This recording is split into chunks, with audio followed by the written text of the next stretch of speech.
This is Mission Control Houston, and an exciting moment for all of us here at NASA's Johnson Space Center and the International Space Station Flight Control Rooms, as well as the teams in Axiom Space, also in Houston, and in Hawthorne, California, and SpaceX as Axiom Mission 4, the private astronaut mission with Peggy Whitson, who you just heard talking on the big loop, the single line of communications between all four parties, sharing her excitement as she returns to the International Space Station, bringing up first-time flyers and pilot Shubhanshu Shukla of ISRO and mission specialist Sławosz Uznański-Wiśniewski of ESA and Tibor Kapu of Hunor.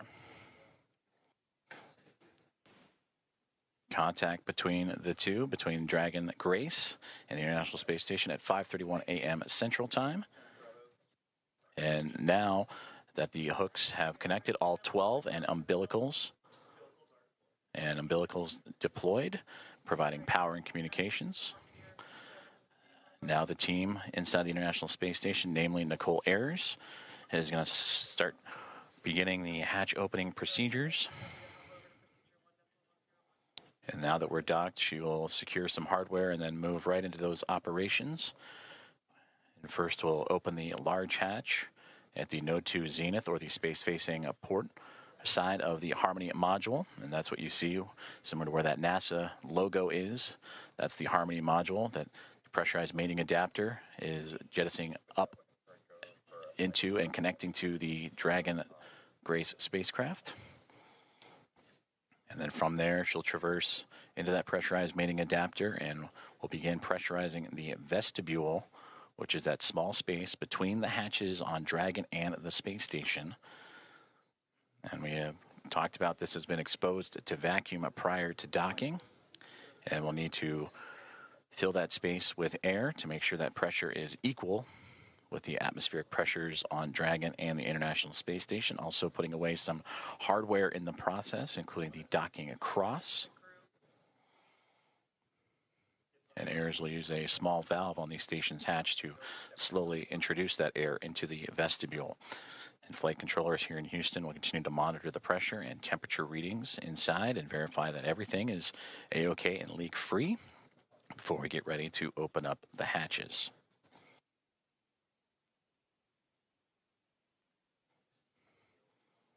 From that capture moment, which again was 5:31 a.m. Central, 6:31 a.m. Eastern over the North Atlantic. It takes roughly about 2 hours to get everything pressurized and checked out before we open up the hatches and welcome in Axiom Mission 4 to the International Space Station.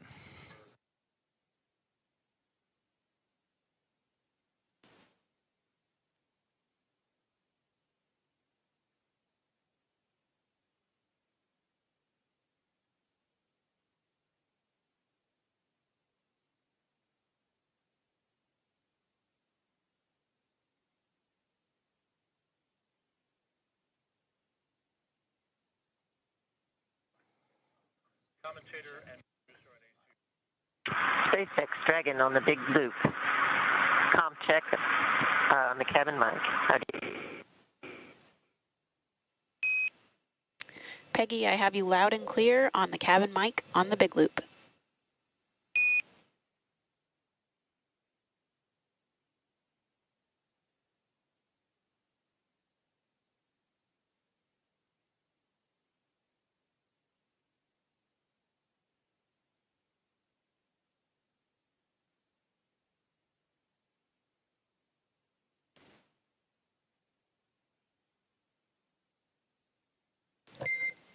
Dragon, SpaceX on Dragon aground. That call on the cabin mic actually came over Dragon aground.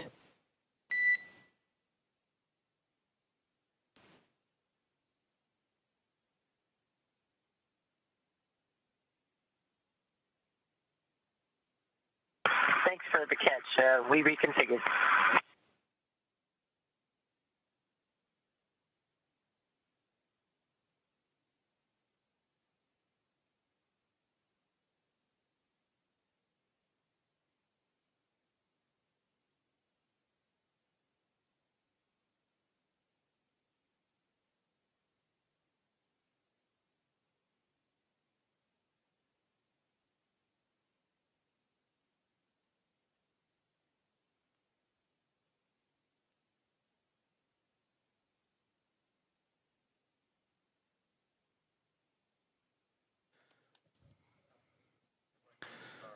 This is Mission Control Houston as we continue to follow along the progress of the contact capture and beginning of hatch opening procedures as Axiom Mission 4 has arrived to the International Space Station with contact at 5:31 a.m. Central Time.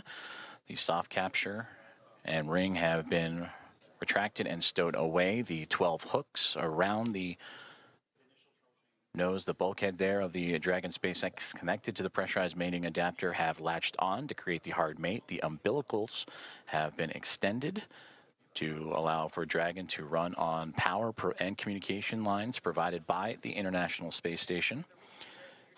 And now looking at approximately 8:35 a.m. Central Time for welcome remarks, and shortly after the Axiom Mission 4 team make their way through the hatchway and into the International Space Station.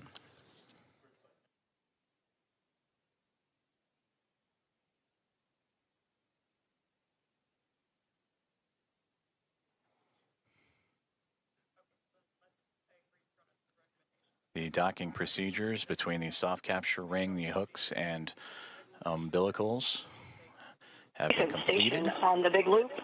Node 2 overhead hatch is open. Houston copies.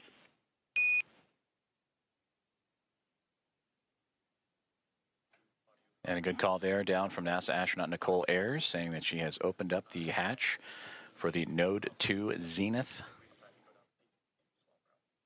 way, the space-facing side of the Harmony module, to give her access to the pressurized mating adapter. And there she will cruise in to begin work on the hatch opening procedures and pressurizing Station and the vestibule. Dragon Houston on the big loop. We are troubleshooting the big loop audio comm issues from earlier, and the action we're about to take will take down big loop comm between ISS and the Axiom crew for about 5 minutes. We may require additional comm checks after.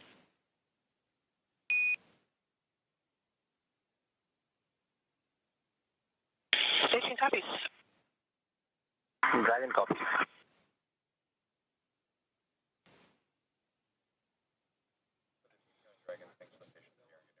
Communications there on the big loop between the teams here in Houston and up to the International Space Station as they troubleshoot some communications, and the big loop that you have been hearing that have connected everyone here inside of Mission Control Houston and the International Space Station Flight Control Room, those aboard the space station and inside the SpaceX Dragon Grace spacecraft, and the teams in Hawthorne, California, those 4 parties, that's the big loop.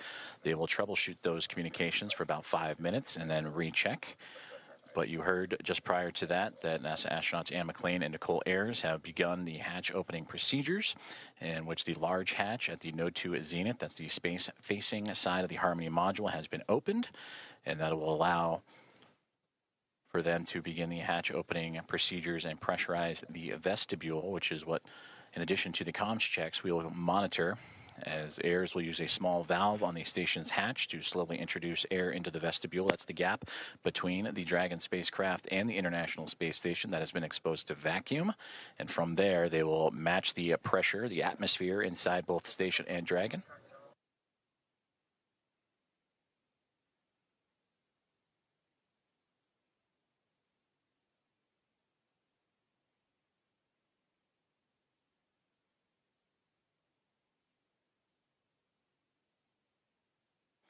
And this procedure for a hatch opening usually takes about 2 hours or so to perform leak checks and make sure every connection and everything is safe and sealed. On the big loop. In step 2.4, the time is 10:56. The APAS equalization valve is back closed.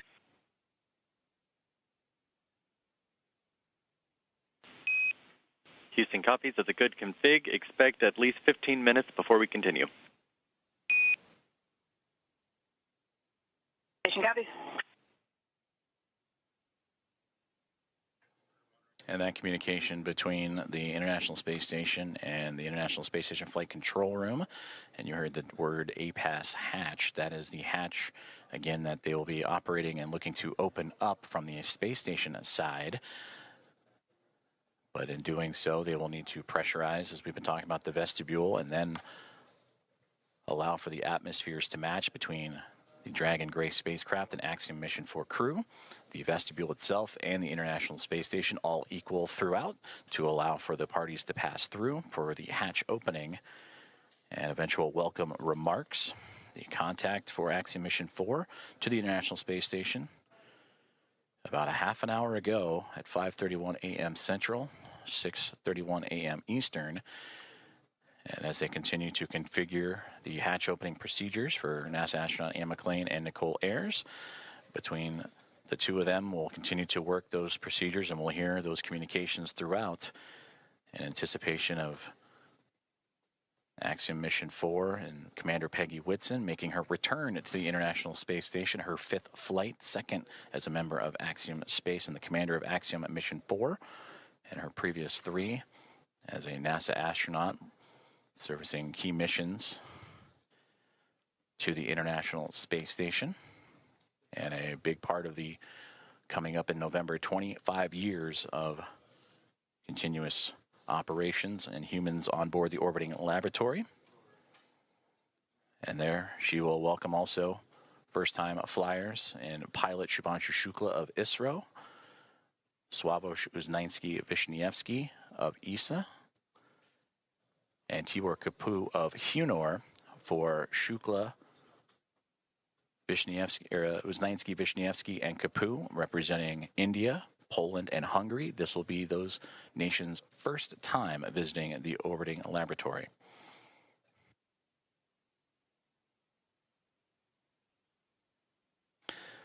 And with that, from Axiom Mission 1 through Axiom Mission 4, the International Space Station will have welcomed 14 different private astronaut crew members representing 11 different nations, showing how private astronaut missions truly expand access to the International Space Station for more nations, people, and opportunities.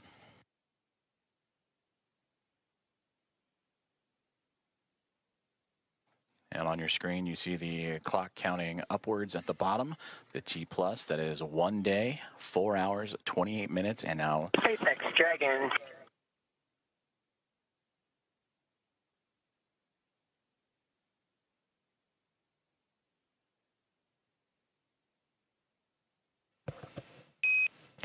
Dragon SpaceX on the big loop.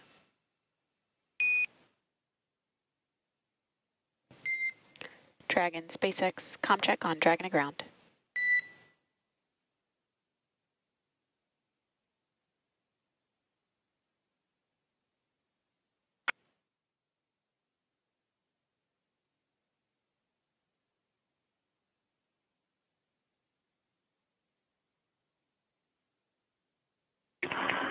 SpaceX Dragon from the cabin mic on Dragon to ground. Peggy, I'm with you on Dragon to ground. I'm clear. Did you call for me, or did I misunderstand? I was returning your call. Okay, stand by for inventory. Copy, standing by.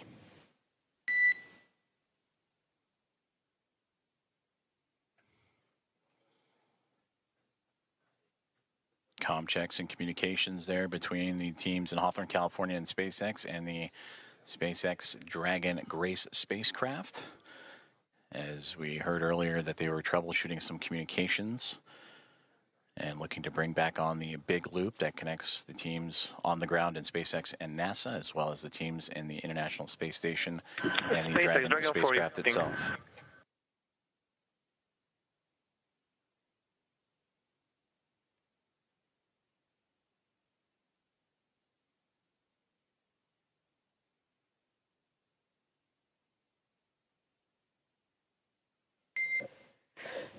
SpaceX Dragon 4 inventory reporting on Dragon to ground. And I'm with you on Dragon to ground. We are about to enter a LOS period for about 4 minutes, so we'll need to stand by.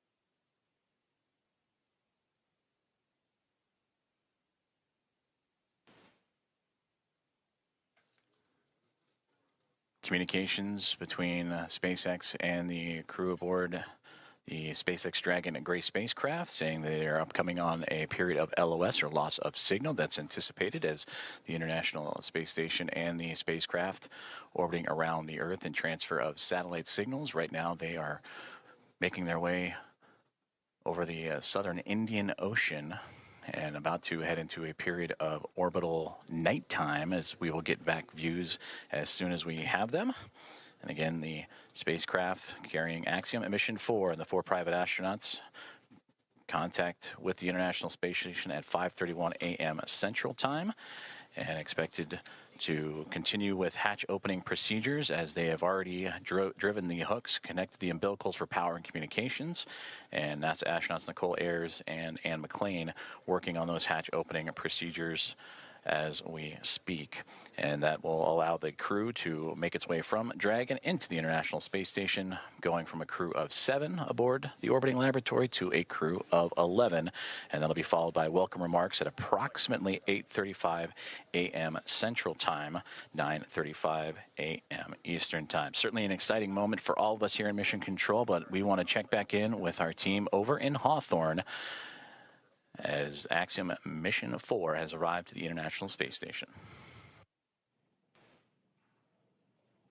For as many times as we have had the privilege of supporting crews headed to and from the International Space Station, I'm certain that it is an incomparable experience. Something that unless you're on board, you can't possibly understand what it really feels like. Paul, and I'm confident that you and I cannot do it justice even attempting to tell everyone joining us today about it. So instead, we have invited Axiom Space's own commander, Michael Lopez Alegria, to share from his previous experiences. LA, MLA, or Commander, you've got a few designations, right? For those who may not know... How you doing, Paul? Good to see you, Ronnie. Hey, it's good to see you as well, sir. Thank you for joining us this morning. Yeah, good to be with you. So for those who may not know, I've got to share a few stats here just to make sure people understand who we have joining us today on the show. You've flown to space 6 times, 2 of those to Dragon, on Dragon for Axiom Space. You've got a running total of, say, 296 days, 16 hours and 15 minutes, give or take or so, in space. You've conducted 10 EVAs over the course of your career, and when you're not in space, you're helping get others at Axiom Space to space, right? As our chief astronaut. Do I have all of that right? Sounds good. I'm not sure about the minutes and seconds, but everything else sounds right. That's awesome. Well, we want to spend some time with you and just ask you some questions about your experiences getting to the International Space Station. Obviously, you know a thing or two about rendezvous and docking. So the first question is simply, we've just watched Dragon Grace dock to the space station. You've done this several times. What's the mindset for a crew at this point in the mission? So as we get closer and closer, you know, we're transitioning from the phase where you're basically waiting to get to the ISS, and you're laser focused, especially the last 220 meters from what they call waypoint 1 into docking. A lot of focus on what's being shown on the displays. We have several parameters that we're monitoring: closure rate, what they call the corridor, et cetera. There are a few things that could cause the system to stop or retreat or even break out, which means you'd come back and try to rendezvous on another day. So that's really what's going on, at least technically, I guess, in your mind. Obviously, emotionally, it's a completely different story. You know, you've been in there, in these cases, their cases, they've been in there for, you know, almost 30 hours since launch. Not a ton to do. And so they're very eager, I'm sure, to get aboard the ISS and start working. So for you, on your missions, say AX-1 and AX-3, what was this moment of the anticipation of the hatch opening? What was that like for you and your crew? You know, like a lot of spaceflight, it's very busy, and you're trying to juggle a couple of different emotions. I mean, obviously, one is you've got a lot to do. They're getting out of their suits. They're putting on their flight suits to get across. They've got some reconfiguration of the onboard systems to take care of. So on that plane, you know, you're sort of focused on the task at hand. But secondarily, you're thinking, again, a lot about what it's taken to get here, what is this going to be like when I float aboard the ISS for the first time. So there's an emotional component that is also pretty strong. A lot going on. So backing up even further, before you get to that kind of emotional moment of crossing the threshold, tell me a little bit more about the journey to get to that point. We on this end get to see launch, ascent, and then spacecraft separation. But after that, as you mentioned, you're kind of on your own. What are some of the hallmarks of your transit up to the station? Yeah, as you know, Ronnie, from the time of post-orbital insertion, when the Dragon is configured for on-orbit operations, until you really start the approach initiation, you're basically playing catch-up. And I heard it very well explained by John yesterday on the broadcast during launch, that it's basically you're on the same lane as the ISS, but now you've got to catch up. And the way we catch up is by having an orbit with a lower altitude than the ISS. So we actually go around the Earth a little bit faster each time. And with each lap around the Earth, we get closer and closer. And so there's not a ton to do. Those maneuvers to adjust the orbital altitude, we call them burns. They happen, first of all, automatically. Of course, we are monitoring when they're going on. But between those things, there's not a ton to do. The Dragon is a very efficient spacecraft for what it is meant to do, which is transit to get you from the Earth to the ISS. But it's not really cut out to be an on-orbit anything, really. So you're just sort of hanging out. They'll have they will have had a sleep period while they wait to get there.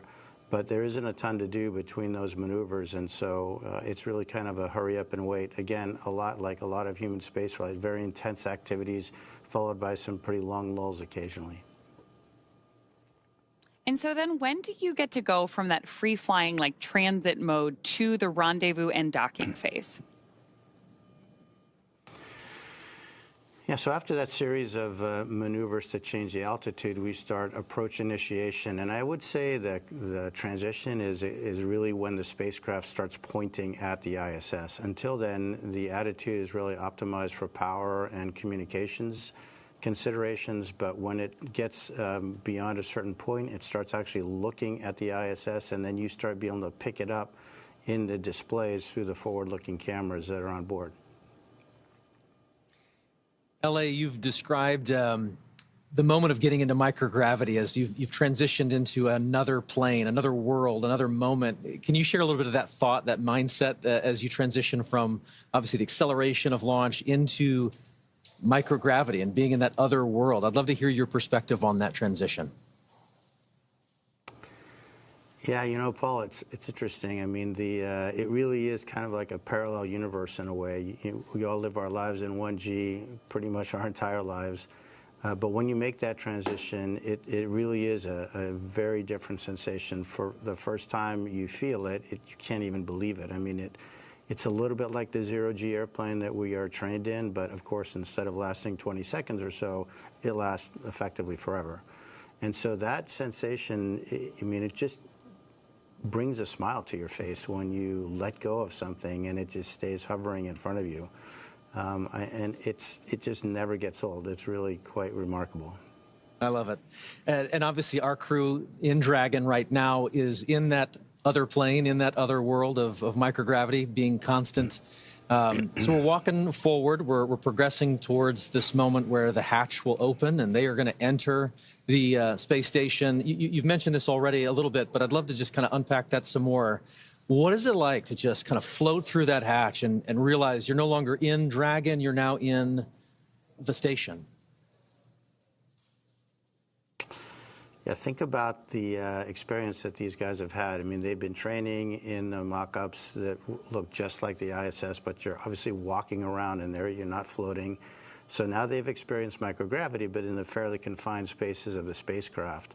Once the hatch is open, it's a special moment, and you, as a commander, you really never get to see it because generally they go in first.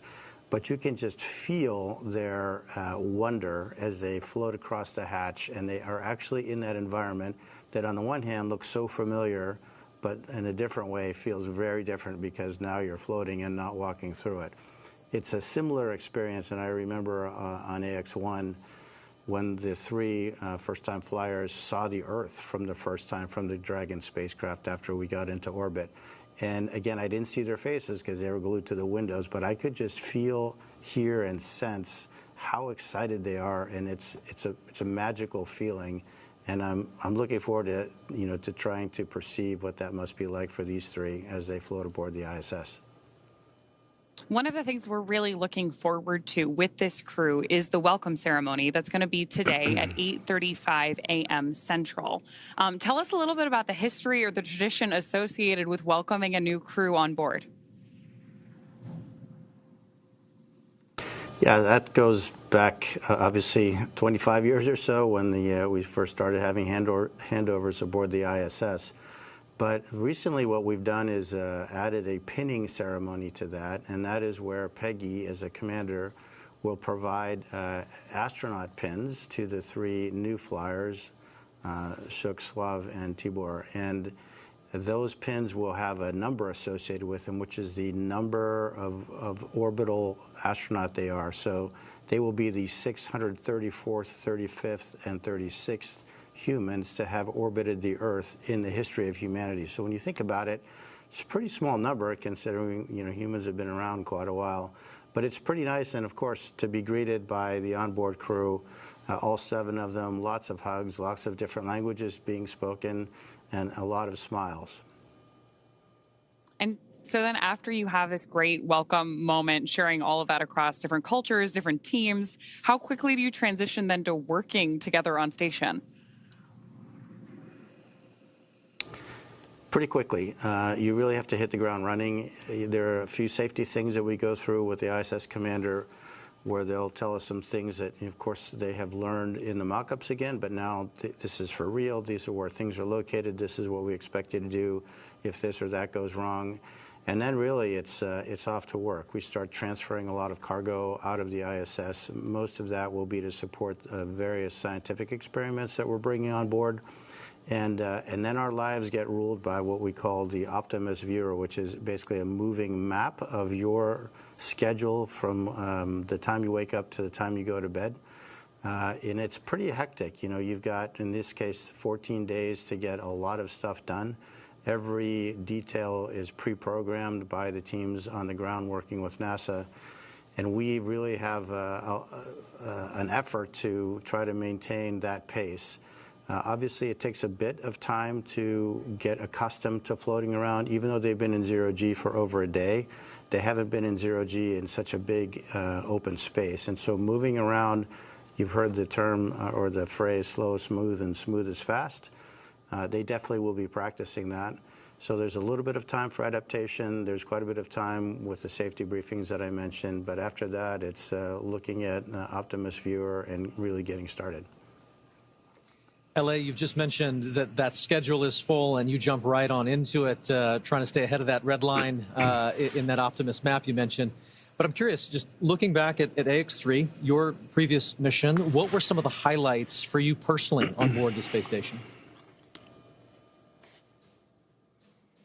We've learned a lot since AX1 and the progression through AX3, and I think one of the things we learned is that we really need to focus the commander's time on being available to the other crew members. So I would say one of the most gratifying things is giving them the time and space to sort of inhale, exhale, think about what they're doing, and take their time, because really the planners have done a great job fitting all of these activities into these 14 days, and there is enough time to do it.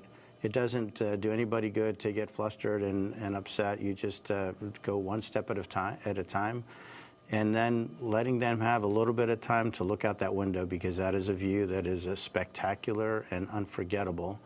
I think my advice to the crew would be, you have a huge responsibility. Your families, your colleagues, your space agencies, your nations are really counting on you, but at the same time, try to enjoy it. Try to really soak this in. This is generally a once-in-a-lifetime opportunity. And again, it's that balance between, sort of the focused, hard nails, technical work, and trying to really absorb the emotional experience, which is obviously very unique. Unique indeed. You just mentioned there that there's lessons to be learned that you share out with each of the crew members. And I know that you got a chance to do that with this crew ahead of their launch, I believe, in quarantine. So I'm curious if you could share some of those lessons learned with us. If you were preparing to take us up next, what would you share with us?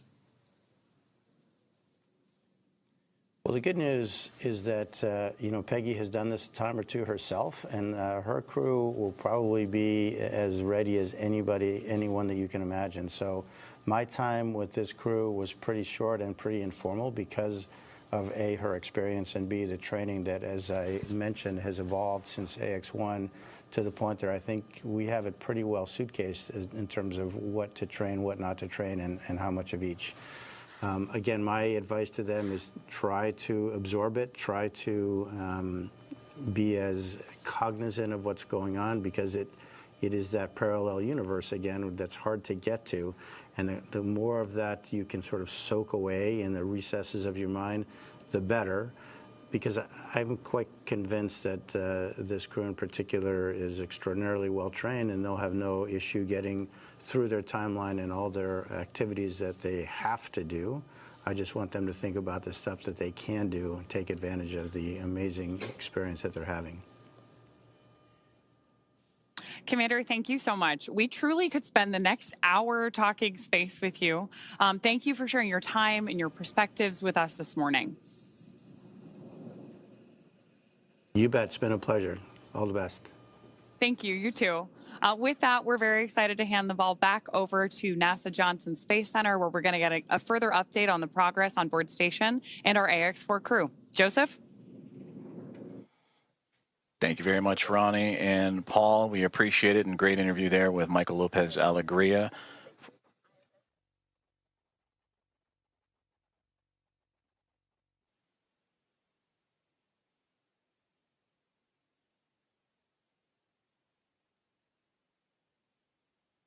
Dragon copies.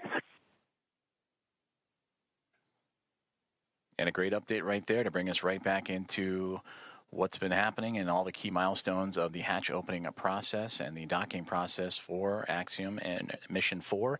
Its team on the Dragon Grace spacecraft, and have connected to the International Space Station. You heard that power and the connection with the umbilicals. Everything has been established. A hard mate has been created after the initial contact and soft capture connection and ring retraction. That was at 5:31 a.m. Central Time, so a little less than an hour ago. And we are still on board, as Ronnie, as you mentioned, tracking that welcome remarks and welcoming the crew formally on board the International Space Station around 8:35 a.m. Central Time. So far, everything's still being worked on in terms of those hatch opening procedures as the Dragon spacecraft has connected itself to the Node 2 Zenith port, or the space-facing port of the International Space Station, and we'll bring you back those views as soon as we have them, as we are continuing our coverage all the way up until those welcome remarks and bringing on the Axiom Mission 4 team, the fourth private astronaut mission to the orbiting laboratory. On board the International Space Station as we speak, as you heard, those comms checkouts and power and communications checkouts continuing to roll on along. NASA astronauts Nicole Ayers and Anne McLean, who monitored Dragon's progress throughout the morning, from the approach initiation burn all the way through to the contact and capture. They are beginning those hatch opening procedures, and we'll continue to look at the APAS hatch and the pressurized mating adapter. That's the space that separates between the International Space Station and the Harmony module and the Dragon spacecraft itself. And in there, those series of hatches, the APAS hatch is, and the vestibule, of course, is what needs to be pressurized to allow for the APAS hatch on the International Space Station side to be opened and stowed away. And then from that angle, then it'll allow for the Dragon team to open up their side of their hatch. And once the pressure is equal between Dragon, the vestibule, and the International Space Station, that'll allow for the crew to come on board the orbiting laboratory and bring the crew, the Expedition 73 crew, which right now is a crew of 7, 7 and welcome in their guests, Axiom Mission 4, and bring up the total to 11. There you can see on your screen the International Space Station and the Dragon spacecraft together orbiting over the southeasternmost portion of Australia, and they are in an orbital nighttime period right now, and that'll stretch on for another few more moments, and we hope to have those great views of the space station and the Dragon spacecraft once the sunrise and orbital daytime has returned. And again, tracking an 8:35 a.m. Central Time welcome remark, and shortly before then, you'll see the crew, and we'll have all that coverage and views of the Axiom Mission 4 team making its way into the orbiting laboratory. And again, a great interview there with Michael Lopez Alegria, commander, former NASA astronaut and commander of Axiom 1 and Axiom 3. And the ISS, the International Space Station, ready to welcome in Peggy Whitson, a former NASA astronaut, on her 5th flight, second with Axiom as commander of Axiom 2 and now of Axiom Mission 4, and bringing in pilot Shubhanshu Shukla of ISRO, Sławomir Uznański-Wiśniewski of ESA, and Tibor Kapu of Hunor, each representing India, Poland, and Hungary respectively. It'll be the first time that those 3 nations have been on board the International Space Station. And that'll bring 14 different private astronaut crew members representing 11 different nations to the orbiting lab, showcasing the strength of private astronaut missions and how it expands access to the International Space Station and low Earth orbit for more nations, people, and opportunities. So we continue to follow along with the hatch opening procedures that Nicole Ayers and Anne McLean of NASA each working diligently through, and will continue to provide updates as they arrive. During that interview, we did hear that there was some troubleshooting that they're working on the big loop that has since been resolved. So we should hear communications on that big loop that connects both the Dragon spacecraft, the International Space Station, and the teams on the ground here inside of Mission Control Houston and the International Space Station Flight Control Room at NASA's Johnson Space Center, and well, the teams in Hawthorne, California, and the Mission Control Room at SpaceX.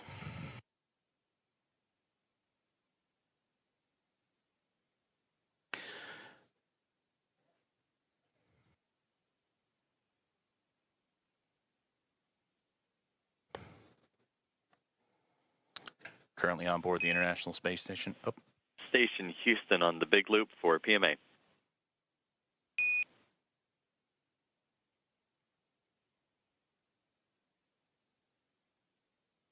Houston Station, go ahead on the big loop. Hey, we're about to get you into your next activity, but in the meantime, would you mind setting up a video of the PMA so that we could watch the crew ingress? You can use the Node 2 Camera 1 or Camera 2. That's going to work. Thank you.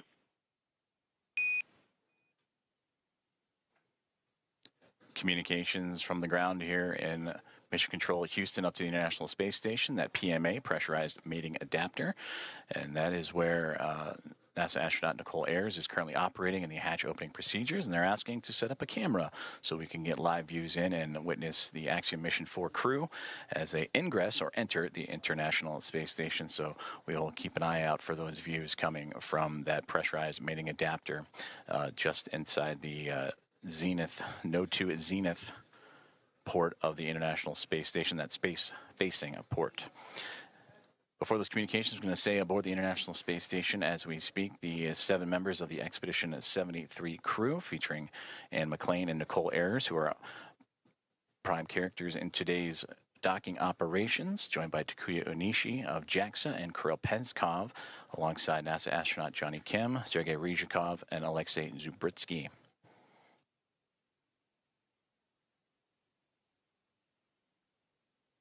You heard during the interview with Michael Lopez Alegria some of those key milestones and celebratory moments that he celebrated in his time as the commander of Axiom at Mission 1 and Axiom Mission 3 earlier, bringing those first-time flyers in Shubhanshu Shukla, Sławomir Uznański-Wiśniewski, and Tibor Kapu into microgravity for the very first time. The International Space Station also featuring first-time flyers Nicole Ayers and Kirill Peskov, alongside with Johnny Kim and Alexei Zubritsky. For Ayers and Peskov, they recently just celebrated their 100th day in orbit this past Station, Monday. you actually have both Node 2 cameras on. You guys are welcome aboard. Fantastic. Those are great views. Thank you.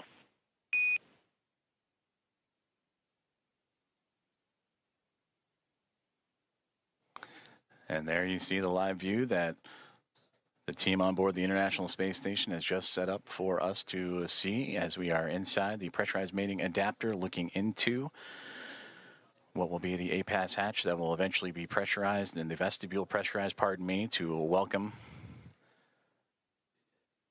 the Axiom Mission 4 crew aboard once everything is equal in pressure from SpaceX Dragon to the vestibule to the International Space Station, and the hatches on the Dragon and Space Station side are open. Everything will be on schedule to welcome in the 4-member crew.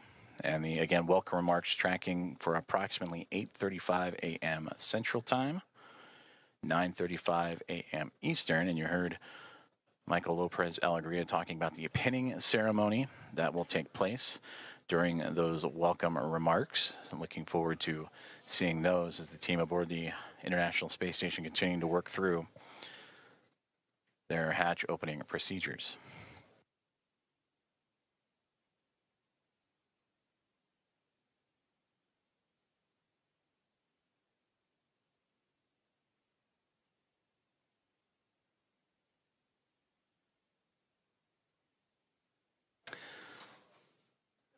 Since launching from Launch Complex 39A and NASA's Kennedy Space Center yesterday morning at 1:31 a.m. Central, 2:31 a.m. Eastern, the Axiom Mission 4 crew above the newly named Dragon SpaceX Grace spacecraft have tracked down the International Space Station through a stair-stepping procedure of multiple burns that occurred from just moments or a few moments after launch up until the early morning hours today, to allow them to catch up to the orbiting laboratory and set up for the final approach and docking, and that contact with the orbiting laboratory at 5:31 a.m. Central Time.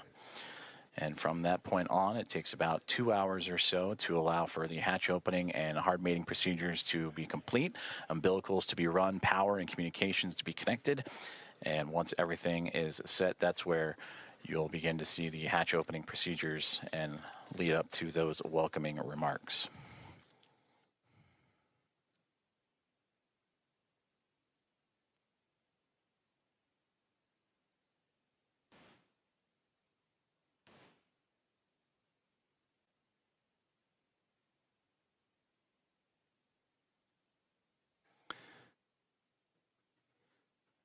And as you're following along with us as we continue to wait for views of the International Space Station and the Dragon spacecraft as they are in an orbital nighttime period, making their way across the Pacific Ocean and approaching the equator, almost right in the middle of the Pacific Ocean. We'll get those views back from the exterior cameras. And the astronauts on board the International Space Station continuing to configure the cameras for views inside the orbiting lab.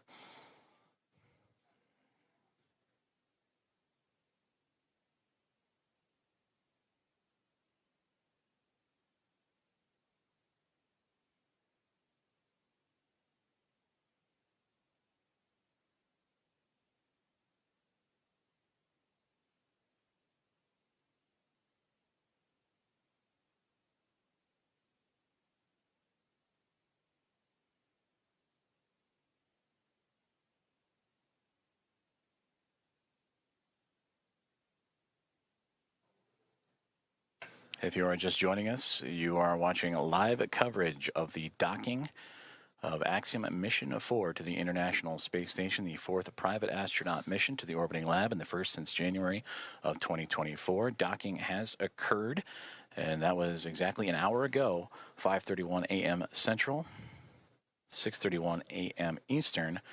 And now with Axiom Mission 4 attached to the International Space Station, docking and leak checks and hatch procedures and opening procedures continuing to move along.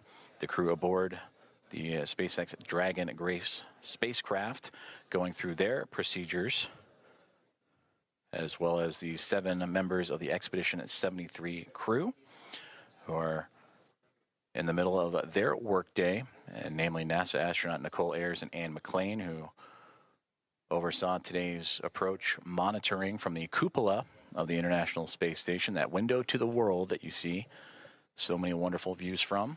And Nicole Ayers currently working in the space-facing hatch of the Harmony module. We're on the other side of the APAS hatch and vestibule is the Dragon SpaceX spacecraft.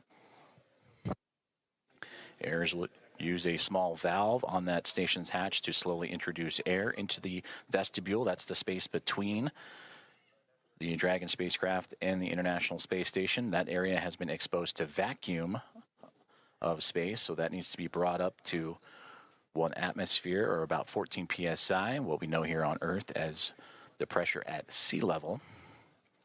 And the flight controllers here in Houston will continue to monitor that pressure and temperature readings inside and verify that everything is leak-free before we go ahead and open up the hatches.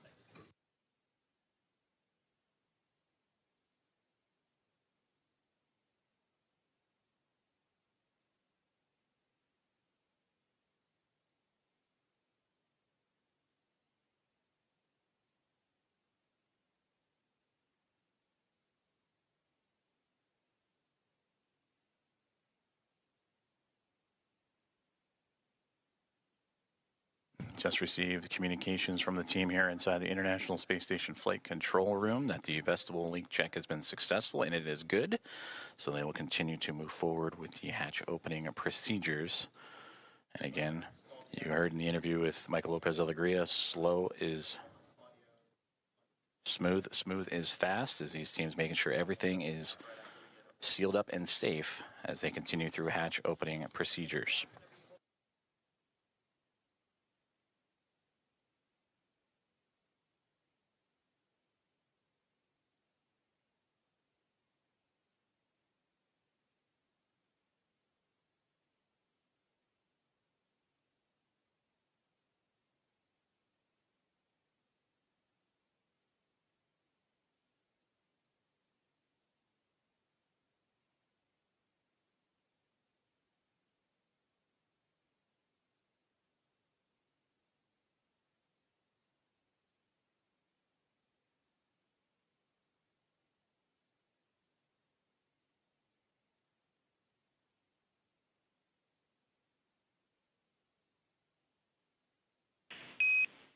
Station Houston on the big loop. We are doing some more troubleshooting for the C2V2 audio issue, so big loop is going to be down for another 5 minutes. In the meantime, you are go to pick up in step 3.1 of 2.102, and NASA TV should be available on VME TV now.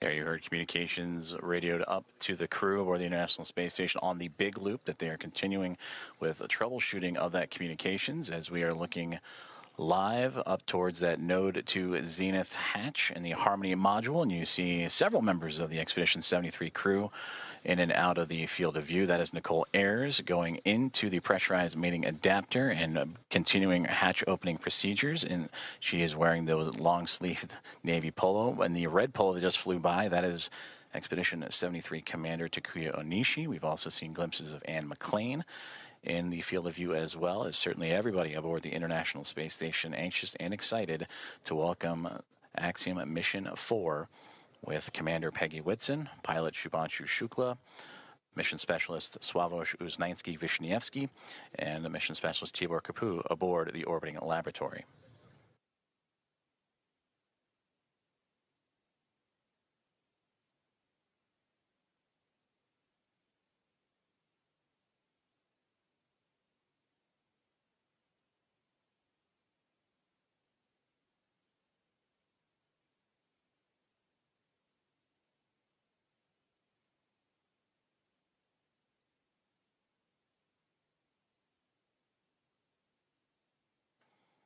This is Mission Control Houston. If you are just joining us, you are following along with live coverage of the docking and soon-to-be hatch opening and welcome remarks of Axiom Mission 4 to the International Space Station. The mission began with the launch off of Launch Complex 39A and NASA's Kennedy Space Center yesterday morning at 1:31 a.m. Central, 2:31 a.m. Eastern. That took them on a journey that was a little more than a day to get them to the orbiting lab. They have since docked, and contact was at 5:31 a.m. Central Time. And after the connections made, the hooks driving to form the hard mate, umbilicals with power and communications connections all run. Now it is those hatch opening procedures and leak checks that the crew is currently working through aboard the International Space Station, while the crew aboard the on 2 for step 3.2, seeing about 0 for the DVTT, looking for your go to continue.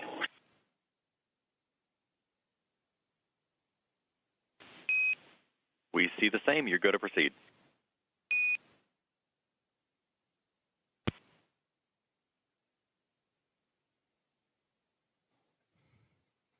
And continued communications as Nicole Ayers once again floating into that pressurized mating adapter and continuing those hatch opening procedures to welcome Axiom at Mission 4. The target welcoming remark ceremony time, 8:35 a.m. Central. So a little more than 2 hours from now as leak checks and pressurization checks continue on before the APAS hatch and the vestibule and all procedures can be completed.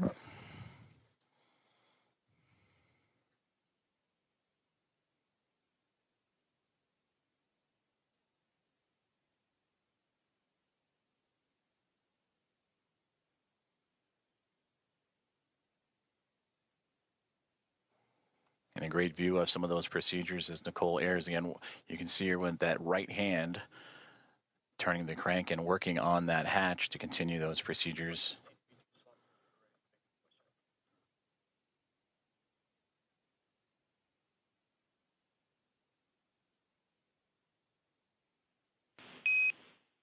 Dragon, station, this is Houston on the big loop for comm checks.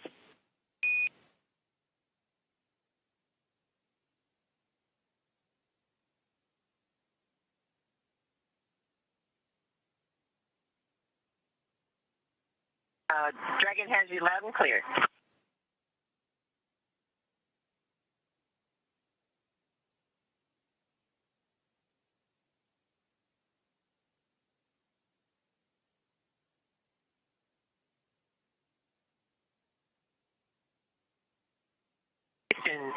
Dragon on the big loop. We have you loud and clear.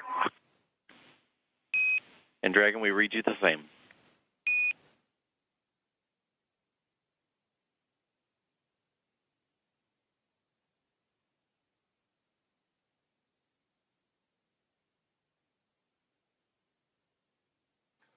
Great communications checks there as the teams on the ground continuing to work on those communications between the International Space Station and the ground, as well as the teams here in Mission Control Houston and Dragon, as we are watching live inside of the International Space Station up into the Node 2 Zenith hatchway as NASA astronaut Nicole Ayers continuing with her hatch opening procedures.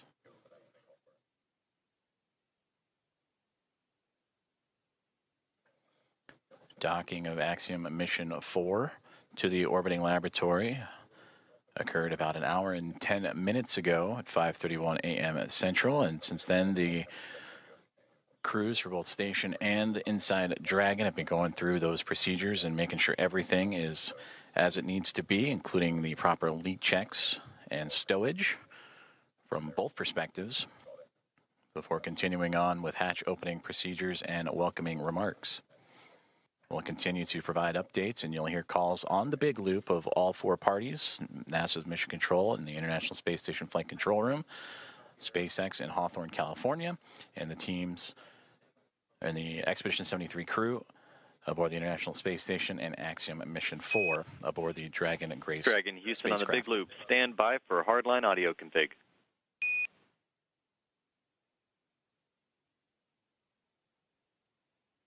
Dragon copies.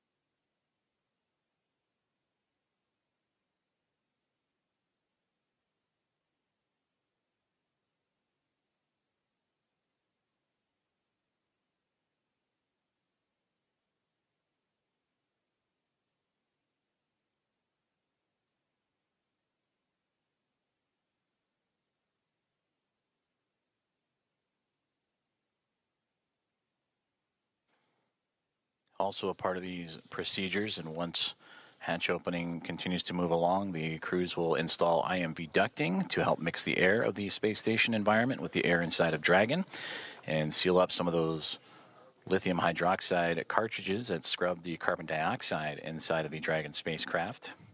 And that was on their ride to the International Space Station. They'll also check some vent valves as we go, and maybe need a little bit more time on board, but these last final checks are crucial to make sure everything is good to go, since it will remain docked to the International Space Station for nearly 2 weeks.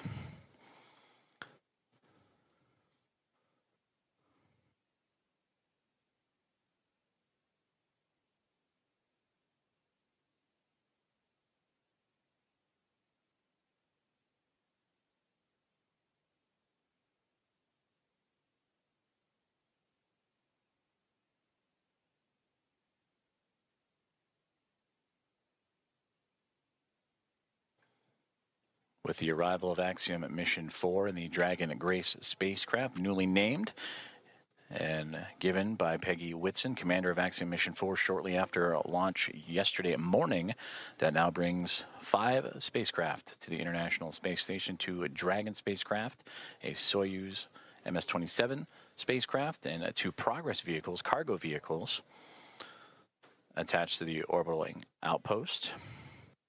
For Dragon, it is Endurance and Grace, connected to the forward and now zenith ports of the Harmony module, with 2 Progress vehicles and that Soyuz MS-27 also connected. And once the Axiom Mission 4 crew makes its way aboard station, that'll bring, since 1998, 288 visitors to the orbital outpost.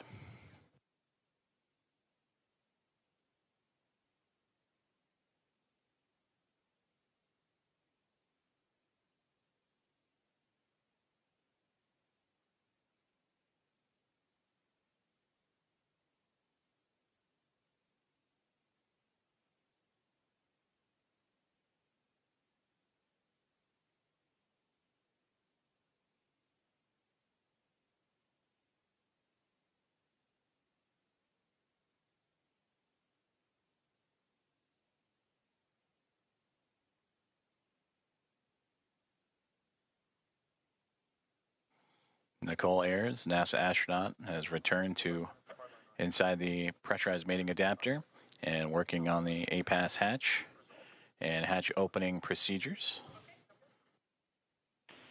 as we continue to get great Dragon views from Houston inside on the the big loop. International Space Station. Check, hardline audio. We read you the same.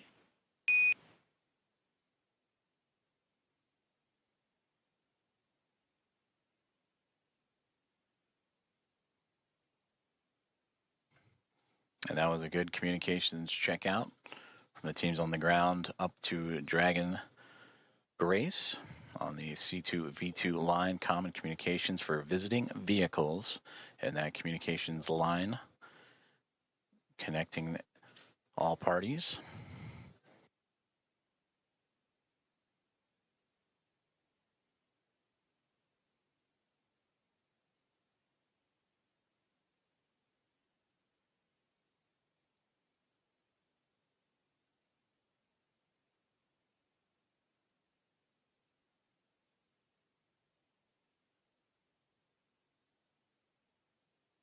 As we continue to work through hatch opening procedures, and again targeting approximately 8:35 a.m. Central Time for welcoming remarks as the International Space Station and Expedition 73 crew bring in and welcome aboard Axiom Mission 4.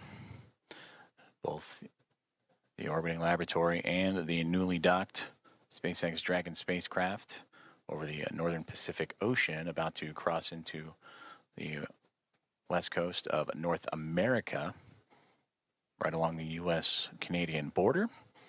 And also around that time, we'll start seeing an orbital daytime period, as Dragon and the International Space Station have been orbiting in a nighttime phasing.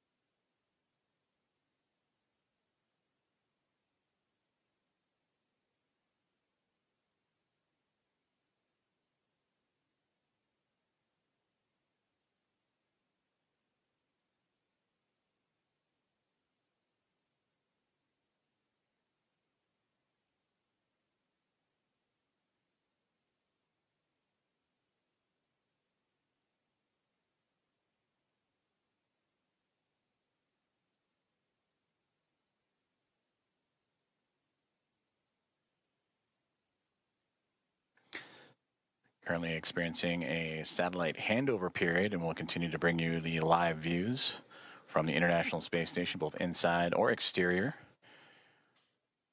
Once communications is established, which should be here in the next few moments.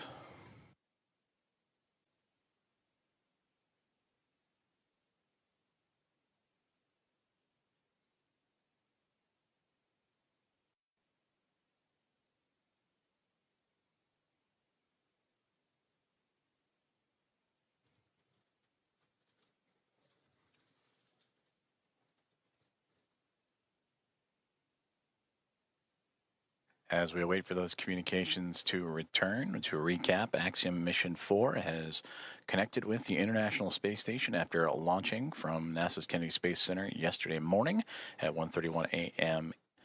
Central Time to connect with the space station at 5:31 a.m. Central this morning.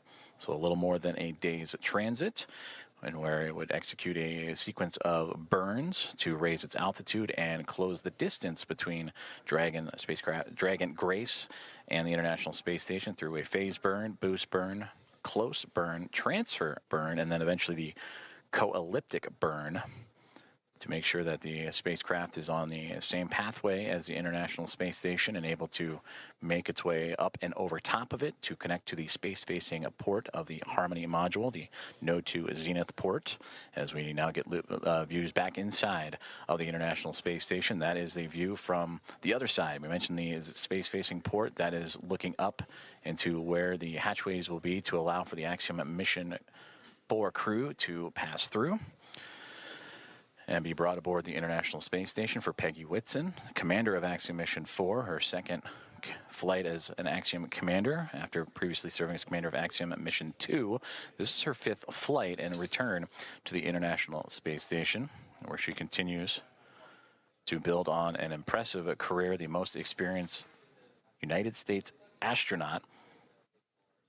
Entered the mission with 675 days to her credit, and will certainly add to that record-setting total in her time aboard the orbiting laboratory and bringing up pilot Shubhanshu Shukla of ISRO, Sławomir Uznański-Wiśniewski of Polsa, and Tibor Kapu of Hunor. And for Shukla, Uznański-Wiśniewski, and Kapu, representing India, Poland, and Hungary, respectively, for those nations, it'll be their first time coming to the International Space Station.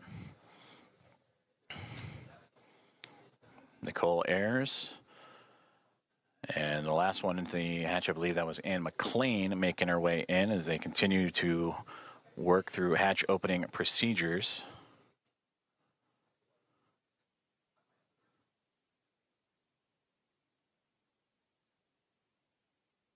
In the middle there, that is Expedition 73 Commander Takuya Onishi of JAXA.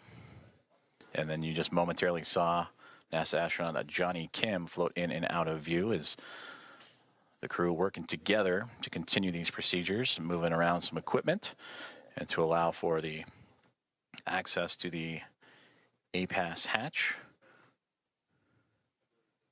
after successful vestibule pressurization and checks. And that's the operations that Nicole Ayers is working on right now with Takuya Onishi.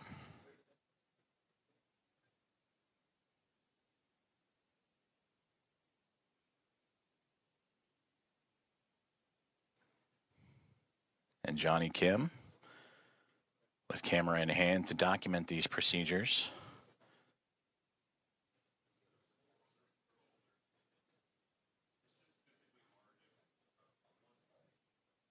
And again, just on the other side of this hatchway is where the Axiom Mission 4 crew going through procedures of their own, inventory and doffing their suits that they wore on the uphill ride to their initial orbit.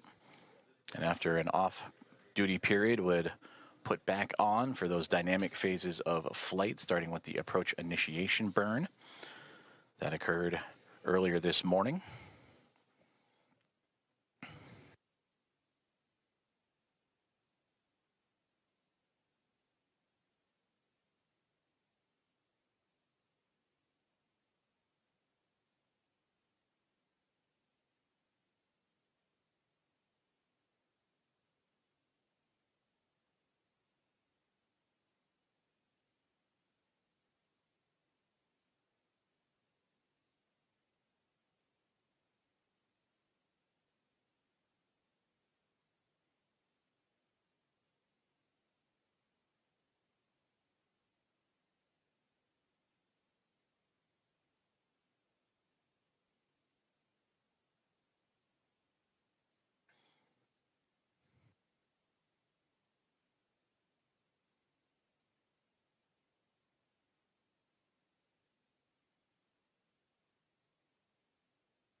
If you are just joining us, good morning from Mission Control in Houston in the International Space Station Flight Control Room as we are looking live inside of the International Space Station as NASA astronauts Nicole Ayers and Ann McClain alongside with Commander of Expedition 73 and JAXA astronaut Takuya Onishi going through a hatch opening procedures. And there you can see as the team has worked together to open up that A-pass hatch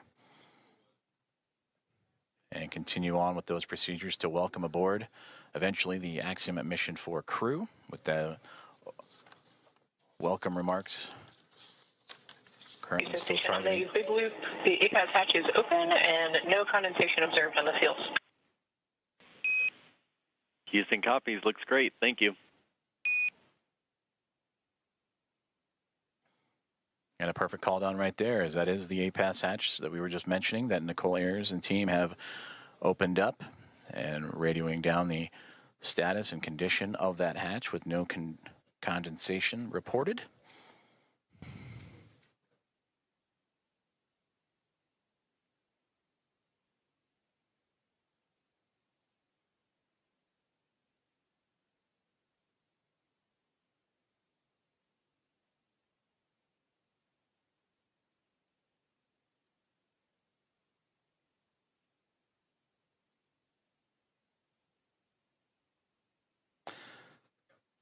And as Nicole Ayers continues to work on that hatch, you'll also see that hatch be covered up to give an extra level of safety to allow for the Axiom Mission 4 team to pass smoothly without having to worry about any additional hazards as they pass through the vestibule and pressurized mating adapter and eventually into the Harmony module of the International Space Station.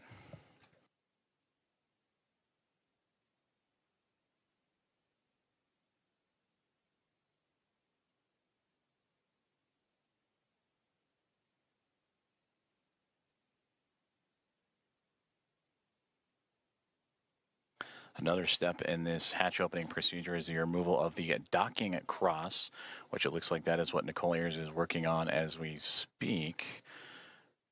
And you sometimes catch glimpses of it on the docking procedures that was exposed to the vacuum of space to help provide targeting for visiting vehicles. But that'll be another step in this hatch opening process, again, to help clear the way for that pass-through between the Dragon SpaceX Grace spacecraft and the International Space Station.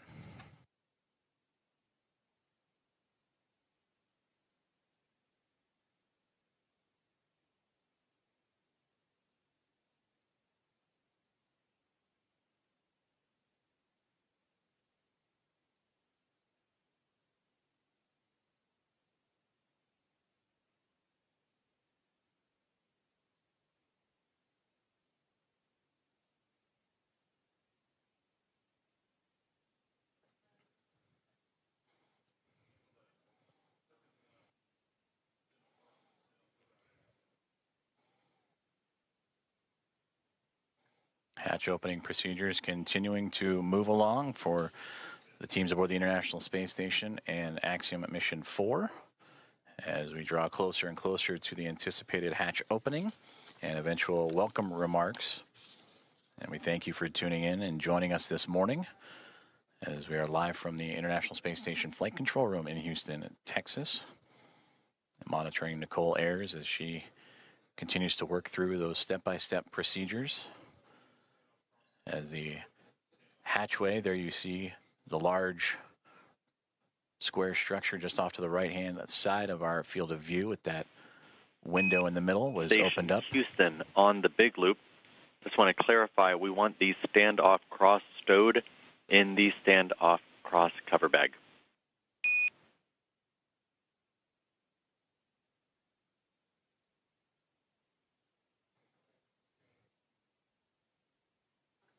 Station copies.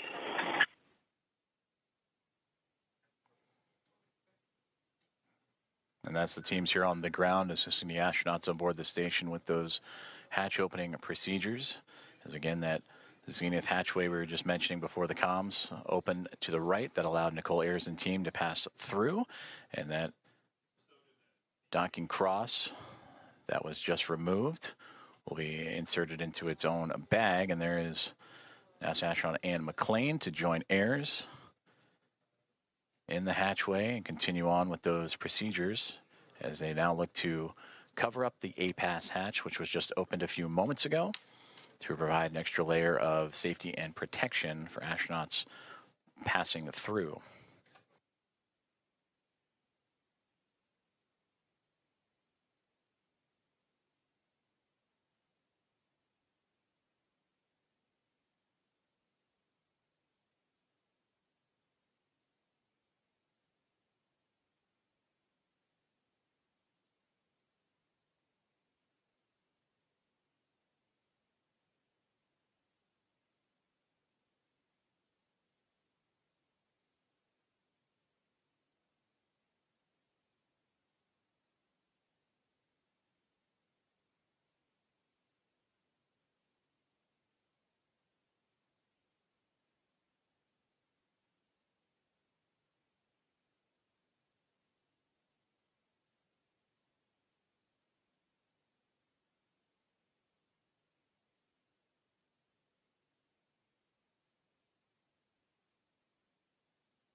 SpaceX Dragon, suit drying is complete.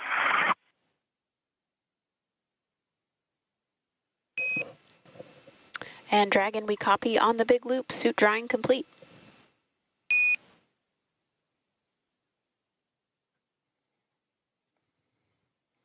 Good insight there from the Axiom Mission 4 perspective of their procedures that they are currently going through in anticipation of hatch opening, and welcome remarks as they make their way into the International Space Station after connecting and docking to the International Space Station about an hour and a half ago, 5:31 a.m. Central, 6:31 a.m. Eastern.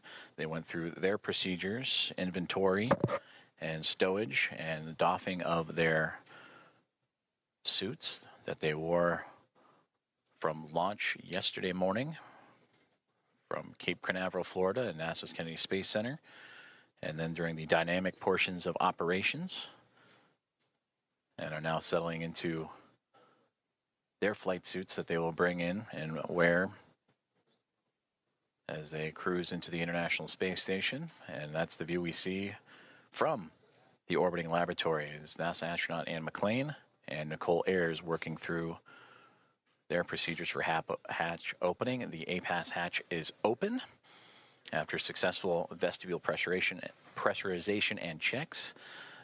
They are now covering up that APAS hatch. SpaceX Dragon in step 5 of 2.102. We're waiting your go for hatch open.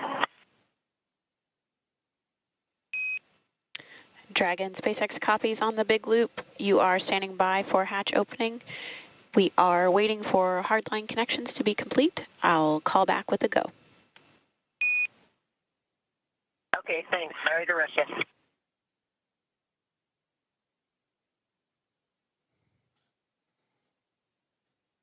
And there you heard Axiom Mission 4 Commander Peggy Whitson radioing down to the team at SpaceX. They are awaiting the go for hatch opening. I'd imagine the crew aboard the Dragon Gray spacecraft anxious and excited to float into the International Space Station for the very first time.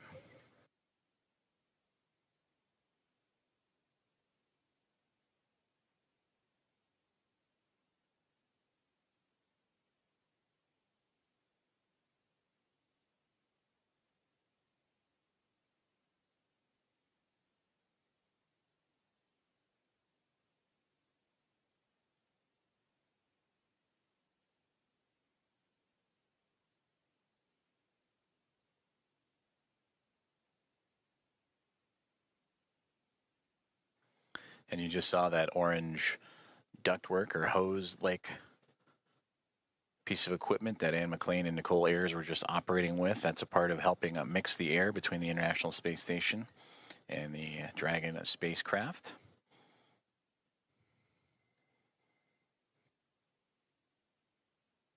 They'll continue to check some vent valves as well, so it just might be a little bit more time before we welcome the crew on board. But these final checks, again, critical to making sure that everything is good and sealed tight with no leaks and no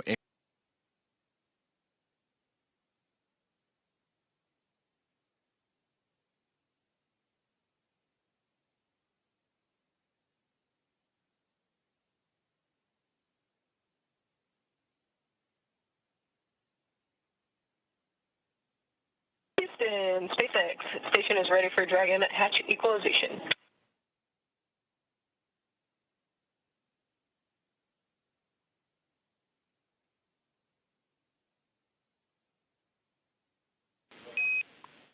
Houston, copy. Stand by.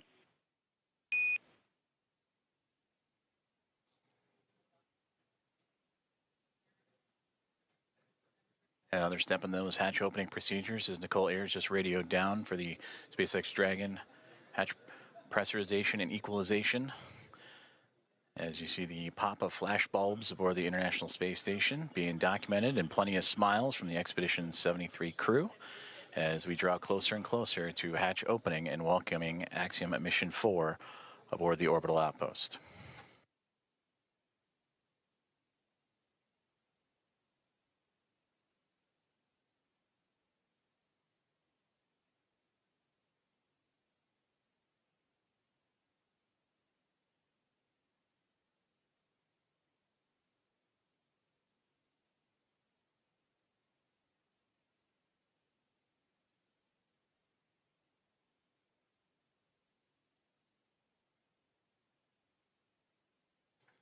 Meanwhile, here on the ground inside NASA's Mission Control, the International Space Station Flight Control Room, anticipation also building up as the room starting to fill with NASA leadership, as well as the Athena flight team continuing to work through the hatch opening procedures.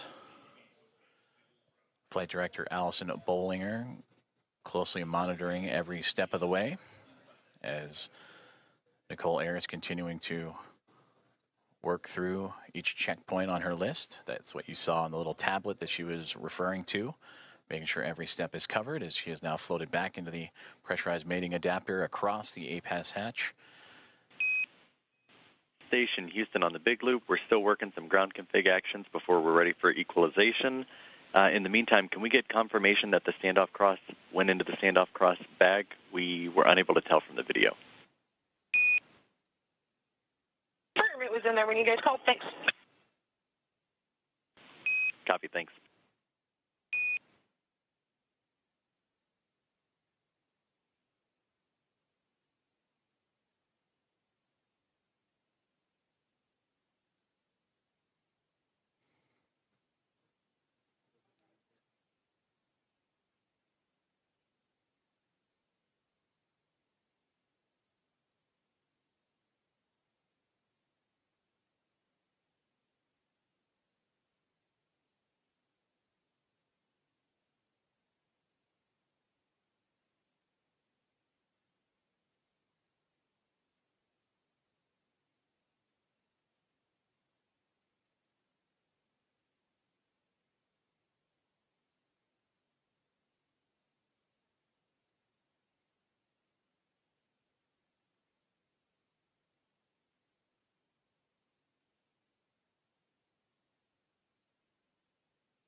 Hearing communications from teams on the ground as they continue to work through hatch opening procedures and making sure all pressurization and leak checks are good and everything equal between the Dragon spacecraft and the International Space Station before the hatches can be formally opened on both sides.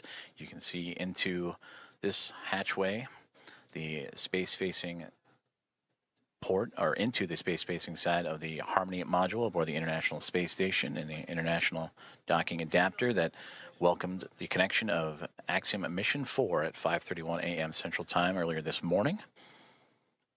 And since then, the crews aboard both the Dragon Gray spacecraft and International Space Station have been diligently working and continue to monitor the progress of that hatch opening, with teams on the ground also following suit.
station, Dragon, Houston on the big loop. Stand by for equalization. Expected to take 1 minute.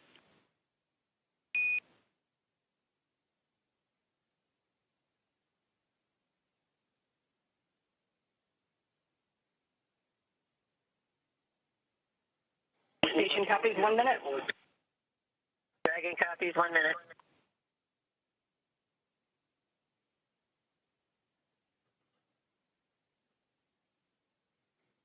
Great communications there from all teams here at NASA's Johnson Space Center and International Space Station Mission Control Room, teams in the SpaceX in Hawthorne, California, and everyone aboard the Dragon SpaceX Grace in Axiom Mission 4 and the International Space Station as we continue to march towards the hatch opening to welcome Axiom Mission 4 aboard the orbiting laboratory.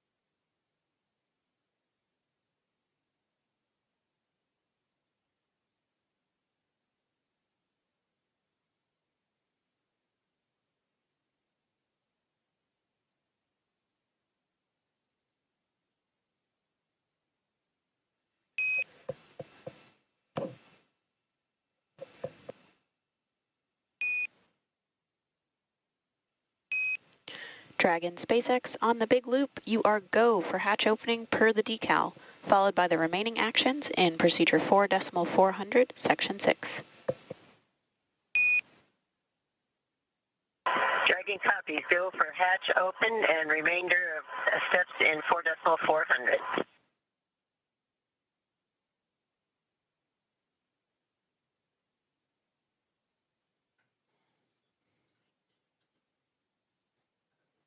We are go for hatch opening is what you have just heard.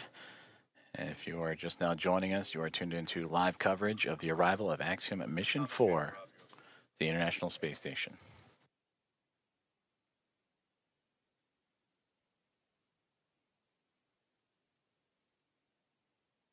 And SpaceX Dragon, hatch is coming open. SpaceX copies.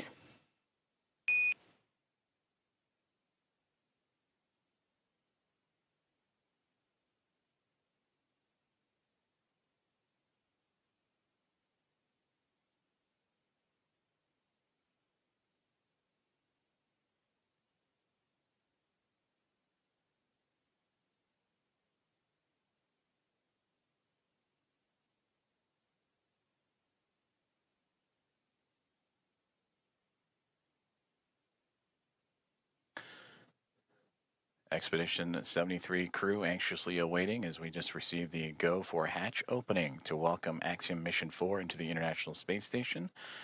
There you see Ann McLean in the foreground working on the tablet, alongside with Johnny Kim on the far right-hand side, NASA astronaut, and then Roscosmos cosmonaut Kirill Peskov next to him, with Alexei Zubritsky and Sergei Ryzhikov, also of Roscosmos in that mix. And right there in the middle, almost standing, if you will, from our perspective, is Expedition 73 Commander and JAXA astronaut Takuya Onishi.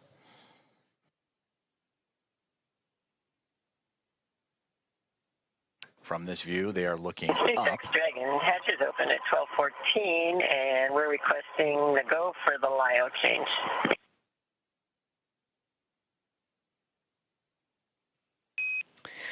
Copy 1214 Zulu hatch opening time, and you are go for LIO swap.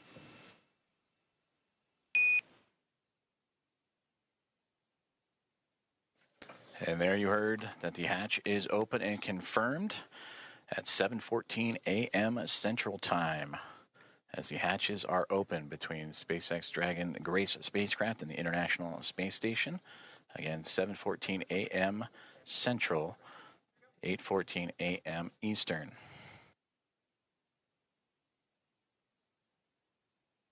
And you heard also the swaps of the LIO canisters. That's the lithium hydroxide cartridges that scrub the carbon dioxide inside of the Dragon spacecraft on the ride to the International Space Station. Also, Nicole Ayers out of view, but if from this perspective, looking up, she is operating with the Axiom Mission 4 team to help refresh the air and cycle air between the two craft as they continue a few more procedures before floating across and into the orbiting laboratory for the first time.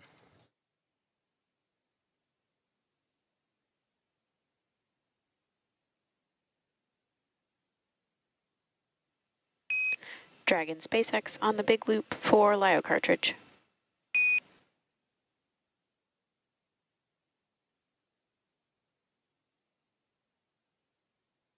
Go ahead for LIO cartridge. Just looking for clarification on your next action there. We're tracking LIO cartridge sealing per 2.102 step 6.5. Oh, okay. And in my procedure, I had put instructions on the decal for section.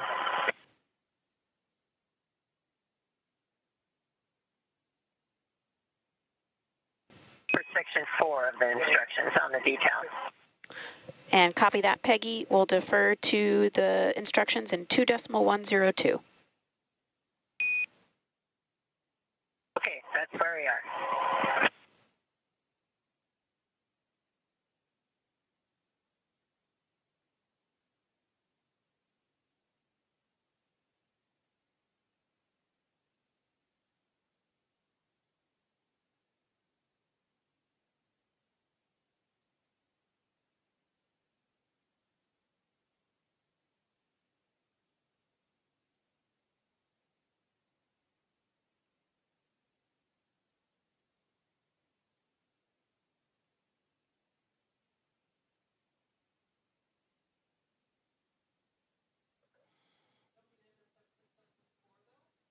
You just heard communications between Axiom Mission 4 Commander Peggy Whitson and the teams on the ground as they were talking about the swapping of the lithium hydroxide cartridges as the hatch has been opened between the Dragon spacecraft and the International Space Station just a few moments ago at 7:14 a.m.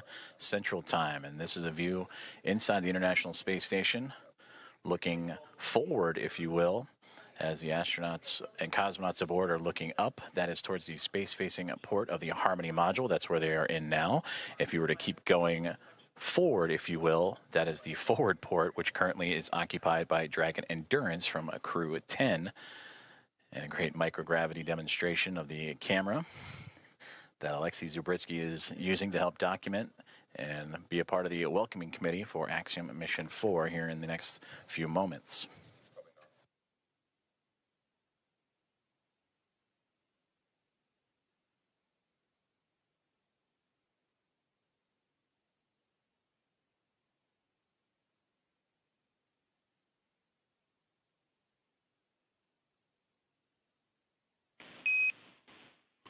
Dragon Houston on the big loop.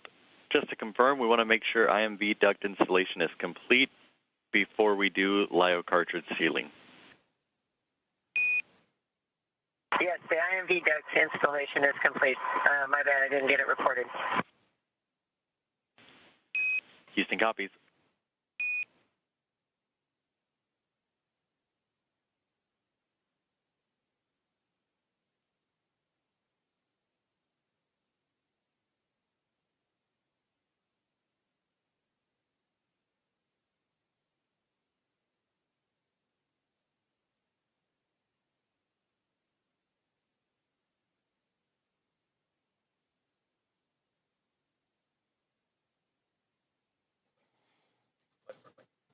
Now we switch views from pretty much the point of view of what the astronauts have been looking at. From what we have seen, they were looking up, and this is the shot up into that node to zenith hatchway of the Harmony module. That is Nicole Ayers, NASA astronaut, just on the other side of that APAS hatchway, working with the Axiom Mission 4 crew.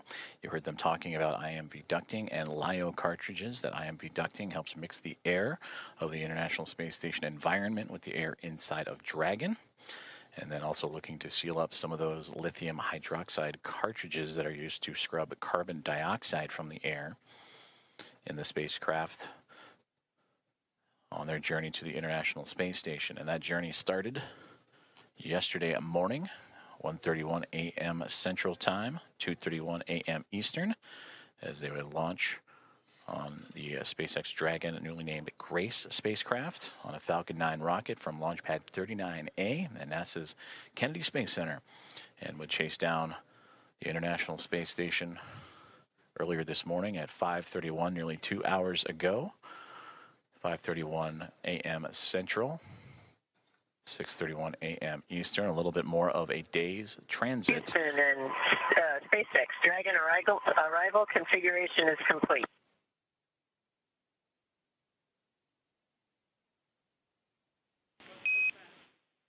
Houston copies. SpaceX copies.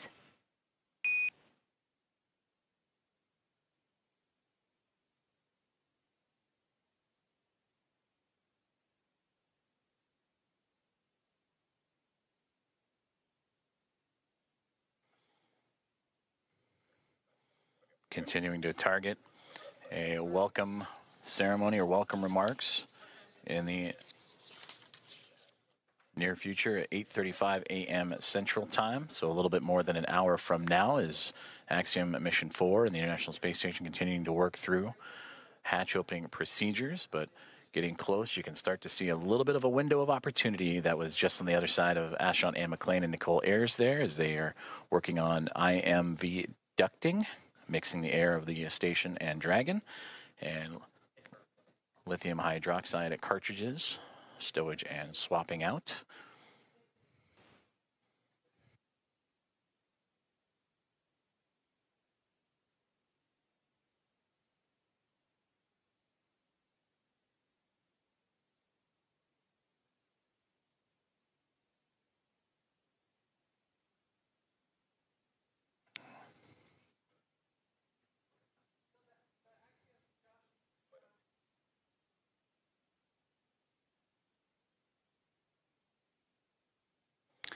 So Anne McLean and Nicole Ayers are starting to clear out the hatchway, and we are going to see the first views of Axiom Mission 4. Commander Peggy Whitson, the first one across the A-Pass hatch, receiving great big hugs from Nicole Ayers and the Expedition 73 crew.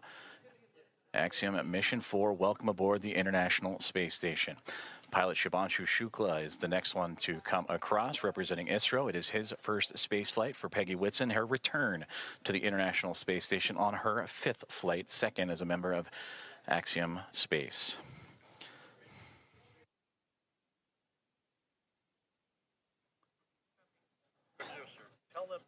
Sławomir Wisniewski of ESA, representing the nation of Poland.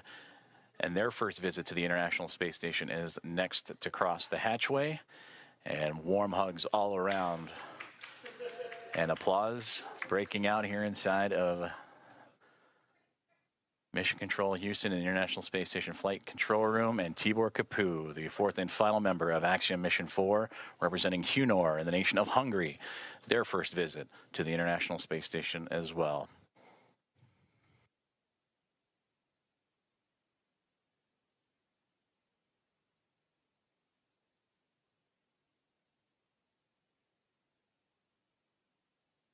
Great big hugs and handshakes across all members of Expedition 73 and Axiom Mission 4's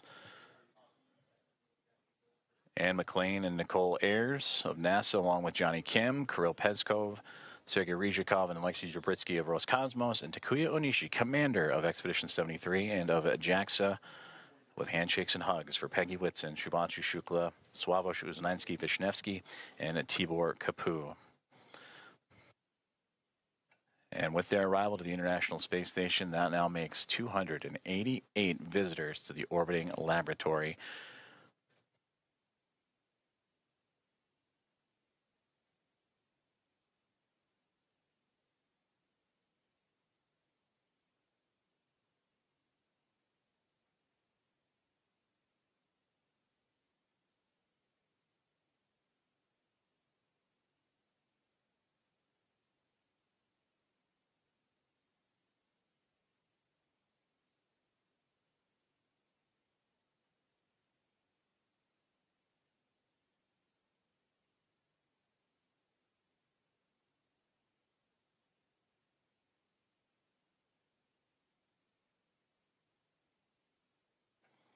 Axiom Mission 4 is now aboard the International Space Station.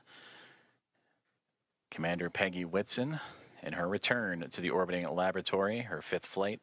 3 is a member of NASA, and her 2nd as commander of Axiom, an Axiom Space private astronaut mission, commander of Axiom 2 and here of Axiom 4. Regaling the crew with smiles and stories. To her left, or our left from her viewpoint, to her right, Slavoj Vishnievsky of ESA, Shubhanshu Shukla to her left of ISRO, and Tibor Kapu on that far right-hand side of our viewpoint.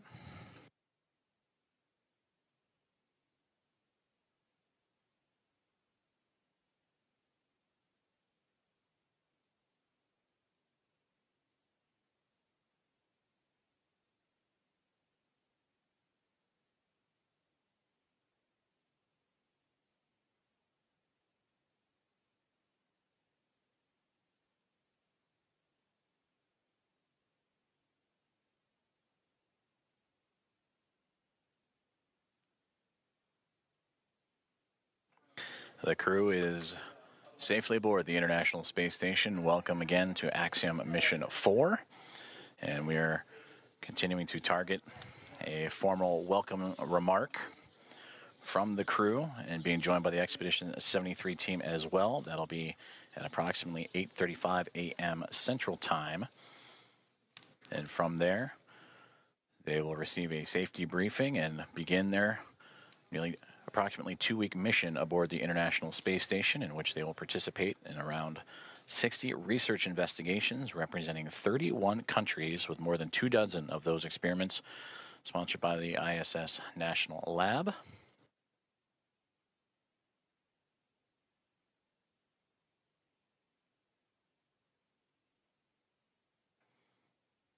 And there they all are, waving back at our coverage here inside of the International Space Station Flight Control Room. Station Houston on 2. Thanks for the wave. Great to see everybody.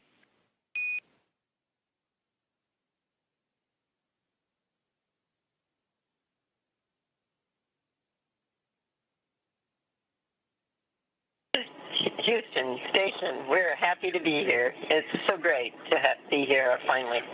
It was a long quarantine.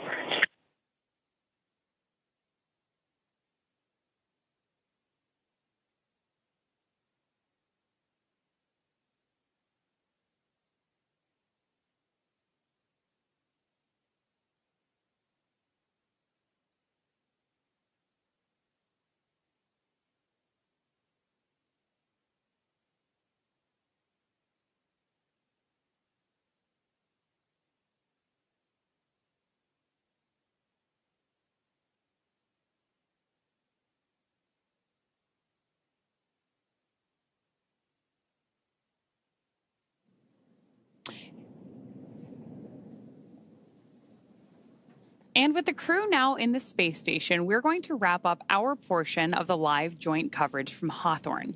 It's been an honor to support Axiom Mission 4 thus far, and we wish the crew a successful time on the space station.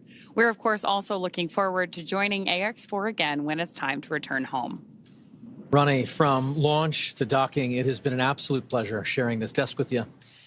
What has been years in the making for India, Poland, and Hungary is now well underway. Axiom Space and NASA's joint coverage will continue from here through to the welcome ceremony as Peggy, Shubhanshu, Slavoj, and Tibor start their 2 weeks aboard the orbiting laboratory. Over the course of our crew's time on station, we will be producing mission updates from Axiom Space's own space station development facility in Houston, Texas. So we invite you to follow the progress of AX4 on axiomspace.com and through Axiom Space's social media channels. So with that, on behalf of SpaceX, Axiom Space, and NASA, thank you all for tuning in to watch. While our stream on X is coming to a close, coverage of the welcome ceremony now continues on NASA Plus, axiom.space/live, and Axiom Space's social channels. With that, we'll turn it back over to you, Joseph. Have a great morning, everyone, and go AX4. Go AX4. Thank you very much, Paul and Ronnie, and thank you for joining us on this morning's broadcast as we continue on with our live coverage of the arrival of Axiom Mission 4 to the International Space Station, the fourth private astronaut mission to arrive to the orbital outpost in the first since January of 2024.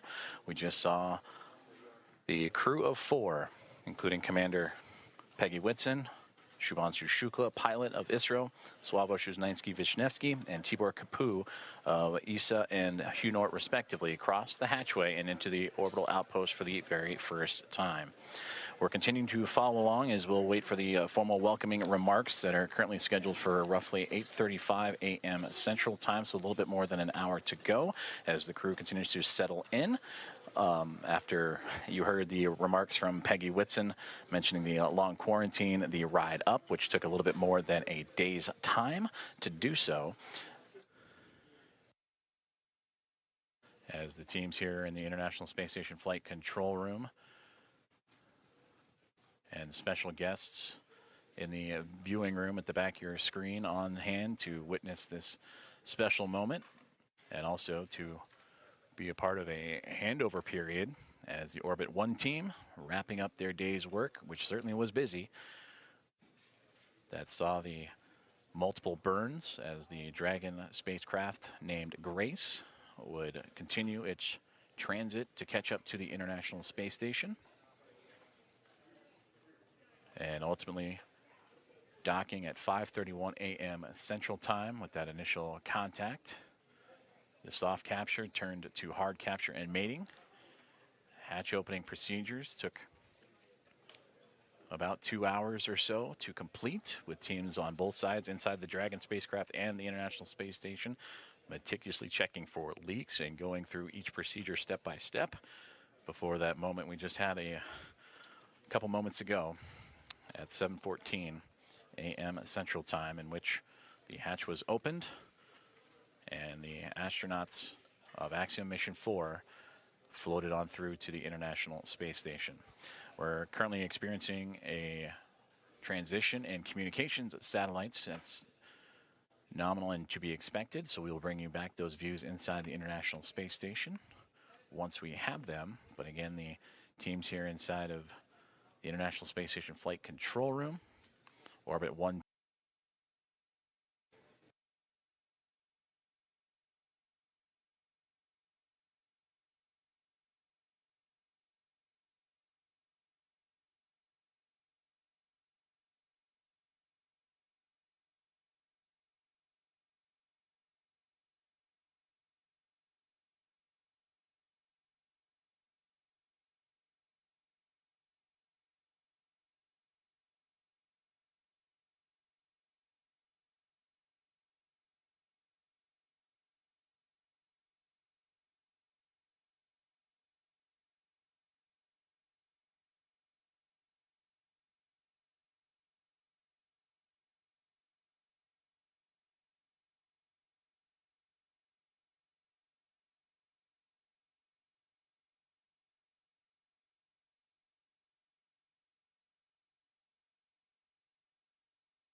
This is Mission Control Houston as we continue our live coverage of the arrival and docking of Axiom Mission 4 to the International Space Station that occurred a little more than 2 hours ago as the team lifted off from NASA's Kennedy Space Center and Historic Launch Complex 39A yesterday morning at 1:31 a.m.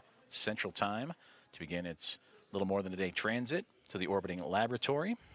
And just a moment ago, the hatches were opened and welcoming in Peggy Whitson, commander of Axiom Mission 4, Shubhanshu Shukla, pilot representing ISRO in the nation of India, Sławosz Uznański-Wiśniewski of ESA and the nation of Poland, and Tibor Kapu of Hunor,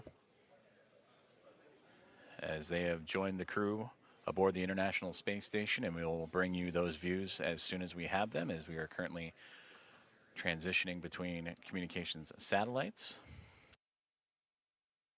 We are targeting a formal welcome remark and ceremony coming up at 8:35 a.m. Central Time, in which the team on board the International Space Station will go through the proper voice and audio checks and visuals to perform that ceremony. Earlier in the broadcast, Axiom Commander Michael Lopez Alegria, former NASA astronaut, talked about what can be expected during that ceremony, including a pinning ceremony that Commander Peggy Whitson will perform for the newest members to go into low Earth orbit, and first-time flyers in Shukla, Uznański-Wiśniewski, and Kapu. And for those three representing India, Poland, and Hungary, they also represent the first visitors from those nations to the orbiting laboratory.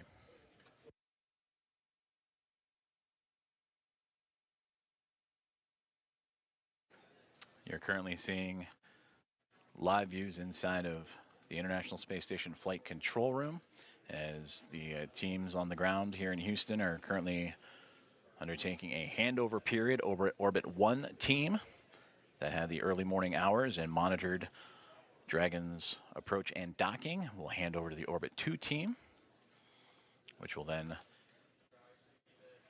take over for their shift of the day.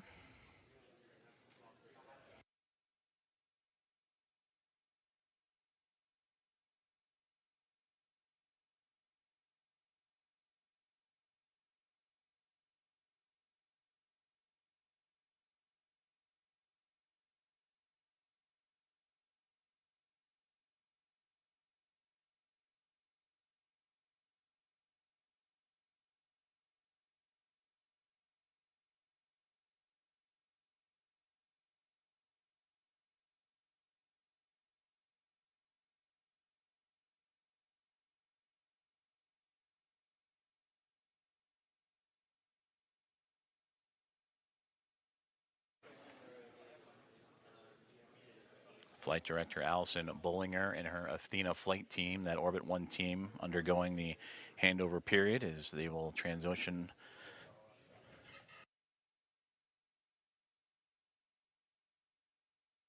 to the Orbit 2 squad,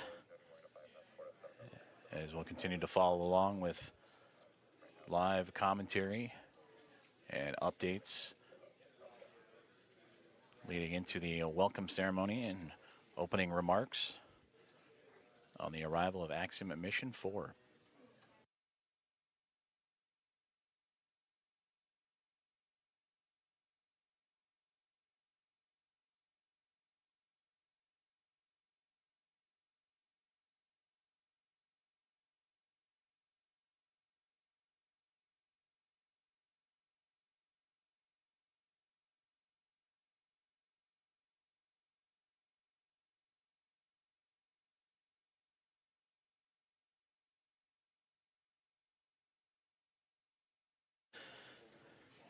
Flight Director Vincent Lacourt and his Destiny flight team, the next on tap in this handover period.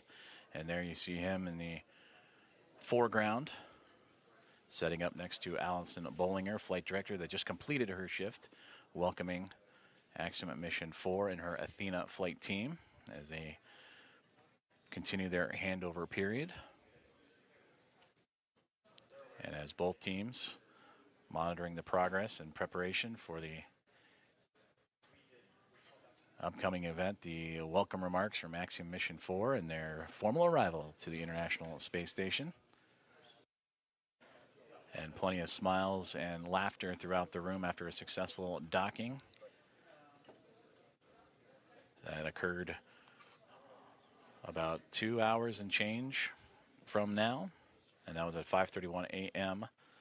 Central Time, in which the Dragon Grace spacecraft, soft capture, then hard capture, connected to the International Space Station and its space-facing port on the Harmony module. hooks connected to form the hard mate, and then over the next 2 hours would begin the procedures to pressurize the vestibule, the gap between the Dragon spacecraft and the International Space Station that was at vacuum. They wanted to bring the atmospheric pressure equal to that of what's inside Dragon and the space station, which is relative to here on Earth, which is equal to about 14 psi, which is sea level. And once that was able to be accomplished, the APAS hatch on the space station end was open. Shortly there followed by the pressurization and opening of the Dragon hatch. And that would occur at 7:14 a.m. Central Time. And now the crew is aboard the International Space Station, settling in after a little more than a day's transit to the orbiting laboratory. And we look forward to hearing from them here shortly for welcome remarks. And again, tracking around 8:35 a.m. Central.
This is Mission Control Houston as we continue our coverage of the arrival and docking and soon to be welcome remarks of Axiom at Mission 4 as they have locked up and synced up with the International Space Station earlier this morning.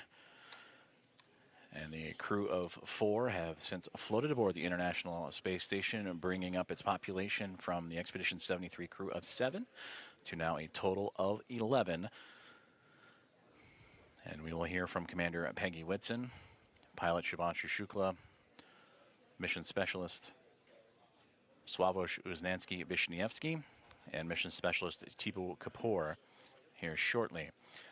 We are continuing a handover period. The Orbit 1 team, the Athena flight led by Flight Director Allison Bollinger, handing over to Vincent McCourt, and the Destiny flight team that will be completed here in just a few moments.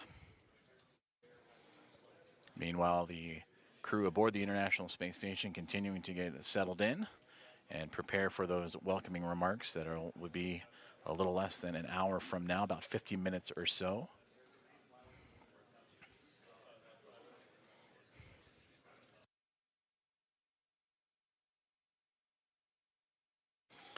The Axiom Mission 4 team that just arrived and entered the International Space Station shortly after the opening remarks will settle in and recover, and soon to get to work as they will participate in around 60 science investigations representing 31 countries, and more than 24 of those experiments sponsored by the ISS National Lab. They'll also participate in a wealth of outreach activities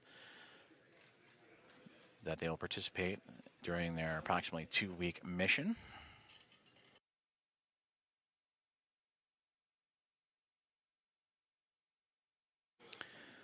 Starting with Axiom Mission 1 and now through Axiom Mission 4, the International Space Station has now welcomed 14 private astronaut crew members representing 11 different nations aboard the International Space Station, showcasing how private astronaut missions expand access to low Earth orbit, commercial space, and the space station, and bring that access for more nations, people, and opportunities.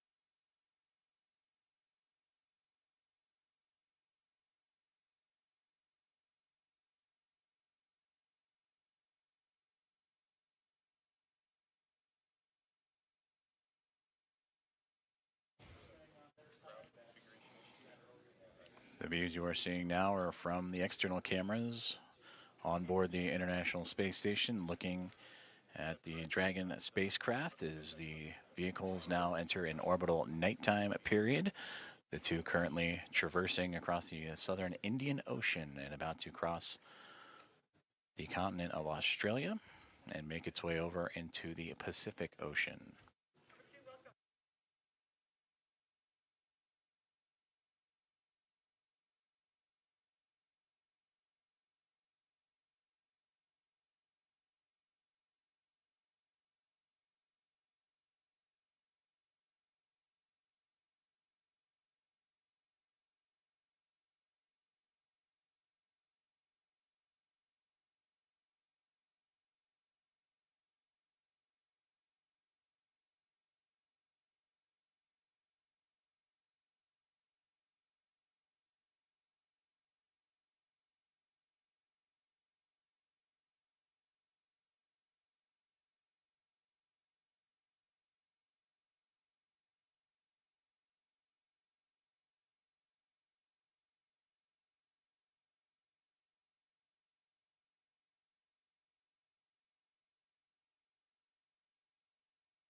Formal handover underway here inside of the International Space Station Flight Control Room at NASA's Johnson Space Center. As the teams on the ground, Orbit 1 team, Allison Bollinger, Flight Director, in her Athena flight, handing over to Vincent LaCourte and the Destiny flight team, who will take over and continue to monitor the progress of the arrival of Axiom Mission 4, who are aboard the International Space Station, hatch opening between the SpaceX Dragon spacecraft named Grace, in which that hatch would open up at 7:14 a.m. Central Time, and the crew of 4, Peggy Whitson, Supanshu Shukla, Sławosz Uznański-Wiśniewski, and Tibor Kapu, welcomed with smiles, photos, handshakes, and hugs from the 7-member Expedition 73 crew that feature NASA astronaut Anne McClain and Nicole Ayers, along with Johnny Kim, JAXA astronaut Takuya Onishi, Kirill Penskov, Sergei Ryzhikov, and Alexei Zubritsky of Roscosmos.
This is Mission Control Houston, as we have just completed the handover from the Orbit 1 to Orbit 2 flight teams inside the International Space Station Flight Control Room at NASA's Johnson Space Center in Houston, Texas, as the teams continue to monitor and proceed with what will soon to be the welcome remarks from Axiom Mission 4 as they have arrived, docked, and entered the International Space Station earlier this morning. They would launch towards the International Space Station yesterday morning, starting their transit that lasted a little bit more than a day. And they would make their way starting at 1:31 a.m. Central Time with that launch. And then they would begin their transit with a sequence of burns to chase down the orbiting laboratory. And then earlier this morning,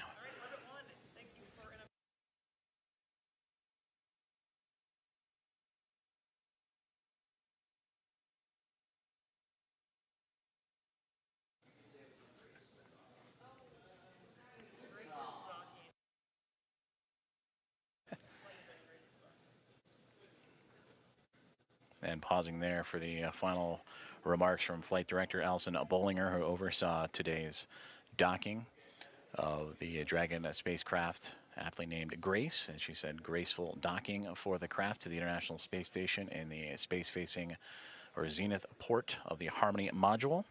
And that contact would occur at 5:31 a.m. Central Time earlier this morning, and then the hatchways would then take about the next 2 hours or so to make sure all leak checks and inspections were performed step by step for both the teams inside the Dragon spacecraft and Axiom Mission 4, as well as the Expedition 73 crew aboard the International Space Station.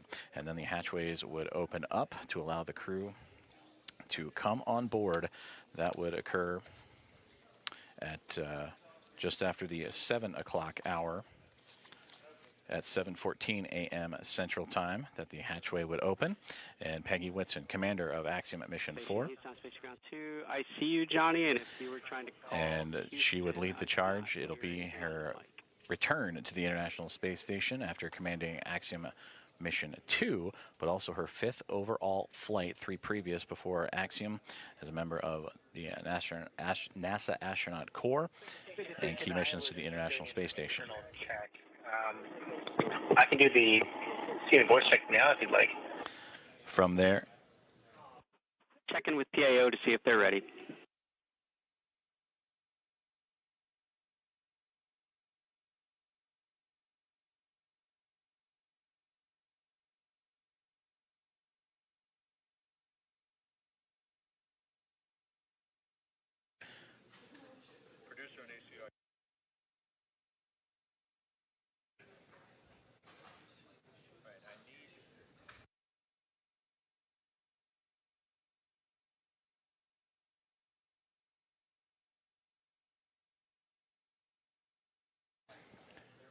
now the teams here on the ground preparing for the welcoming remarks. We will see the astronauts aboard the International Space Station prepare for the proper video and audio configurations before the formal remarks can be underway, and that should occur here shortly.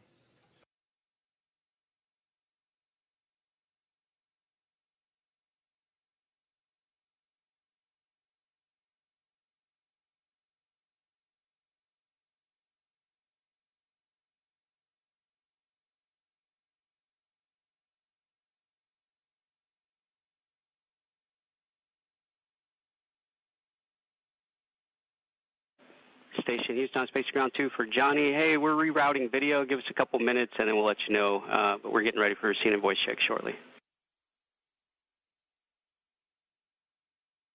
Roger, sounds good. Thanks.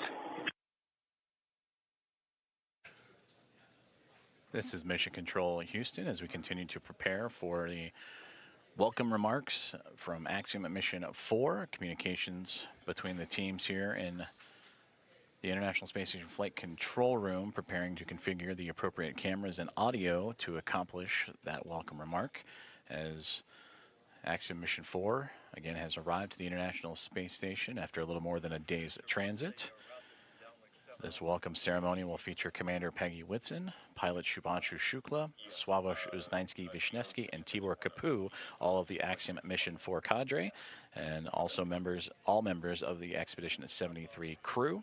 The 7 of them added to the 4 of Axiom Mission 4 to bring the population of the International Space Station to 11.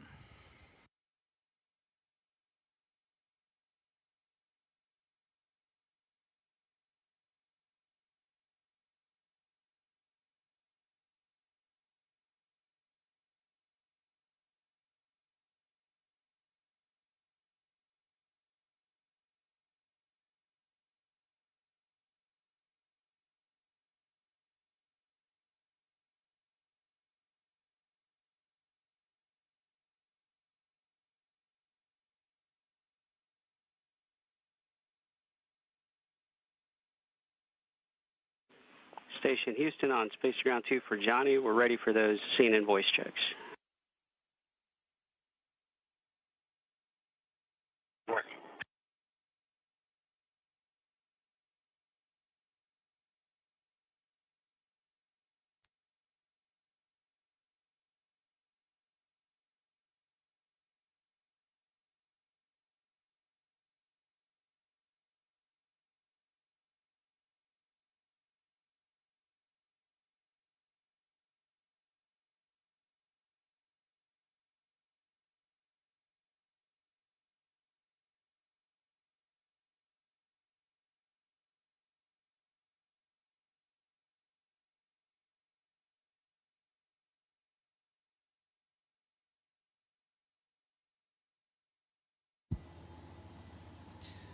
Houston 10 count 10, 9, 8, 7, 6, 5, 4, 3, 2, 1.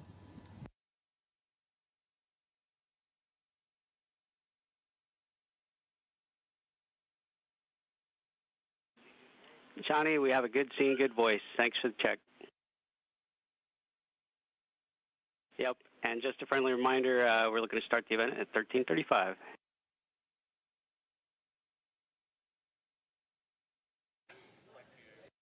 Okay, 35 after, thanks.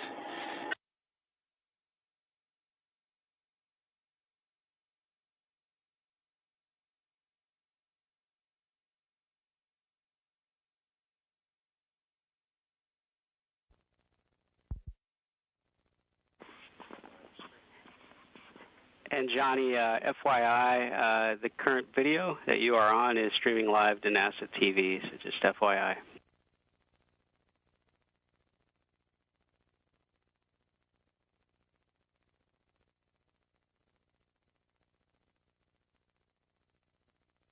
Roger, it's okay if I turn it off and then turn it on a few minutes at 4:35?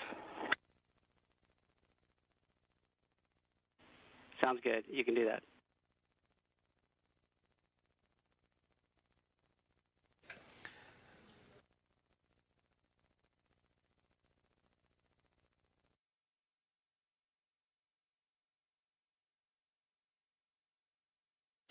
Good communications there between the team on the ground and the International Space Station Flight Control Room, up to NASA astronaut Johnny Kim, helping establish the good video and audio configurations for the upcoming welcome remarks that'll take place, currently scheduled for 8:35 a.m. Central Time, so a few more minutes from now, as the Expedition 73 crew will welcome formally the 4 members of Axiom Mission 4, the 4th private astronaut mission to arrive to the International Space Station. They would arrive on the SpaceX Dragon spacecraft named Grace, and that would occur earlier this morning, and then ultimately go through the hatchway and pressure checks and to ultimately allow them to cross over from the Dragon spacecraft and into the International Space Station. And that docking would occur at 5:31 a.m. Central Time for that soft capture. It would take about 2 hours or so to make sure the leaks and everything was safe to proceed. The pressurization between the International Space Station and the Dragon spacecraft were equal, and allowing for the hatchway to be opened and then welcoming in Commander of Axiom Mission 4, Peggy Whitson, Shubhanshu Shukla, the pilot representing ISRO and the nation of India, Sławomir Uznański-Wiśniewski of ESA and the nation of Poland, and Tibor Kapu of Hunor and the nation of Hungary. They would cross over the APAS hatch starting at 7:14 a.m. Central Time. And for Shukla, Uznański-Wiśniewski, and Kapu, representing again India, Poland, and Hungary, it is those nations' very first visits to the orbiting laboratory. So we'll continue with live coverage of the welcome remarks that will again be taking place in about 25 minutes or so, as Johnny Kim and the team were able to configure the cameras and audio appropriately. And again, that now 11-person International Space Station will come on camera and welcome in the newly arrived Axiom Mission 4 crew.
This is Mission Control Houston, as the Orbit 2 team has now formally settled into their roles for the day as they continue with the welcoming procedures for the upcoming remarks from the newly arrived Axiom Mission 4.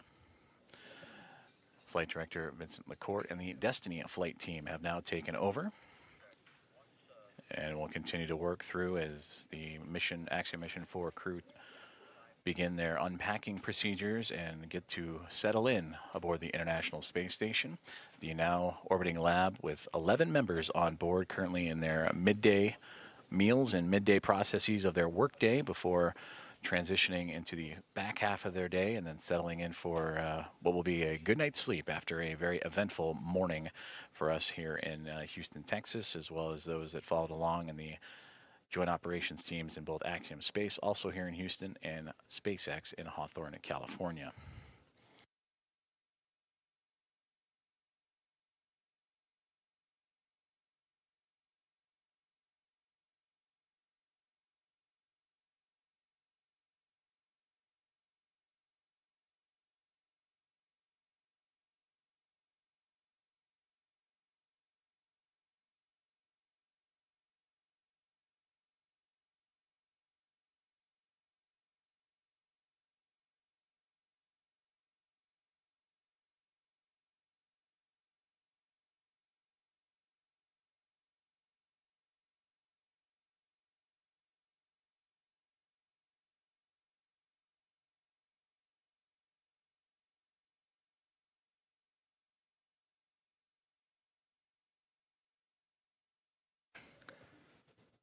A little more than 10 minutes away from welcoming remarks of the Axiom Mission 4 team as they settle into the International Space Station after arriving earlier this morning.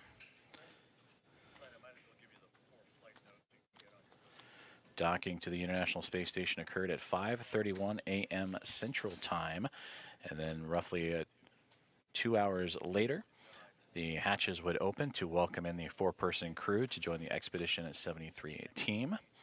And that welcoming remarks will feature all now 11 members of the crew on board, and the first remarks from first-time flyers in Axiom Mission 4 pilot Shubhanshu Shukla, Swavesh Uznansky-Vishnesky, mission specialist, and also mission specialist Tibor Kapu. And for commander of Axiom Mission 4 Peggy Wilson, a hearty welcome home to the International Space Station, and now her 5th flight of her career.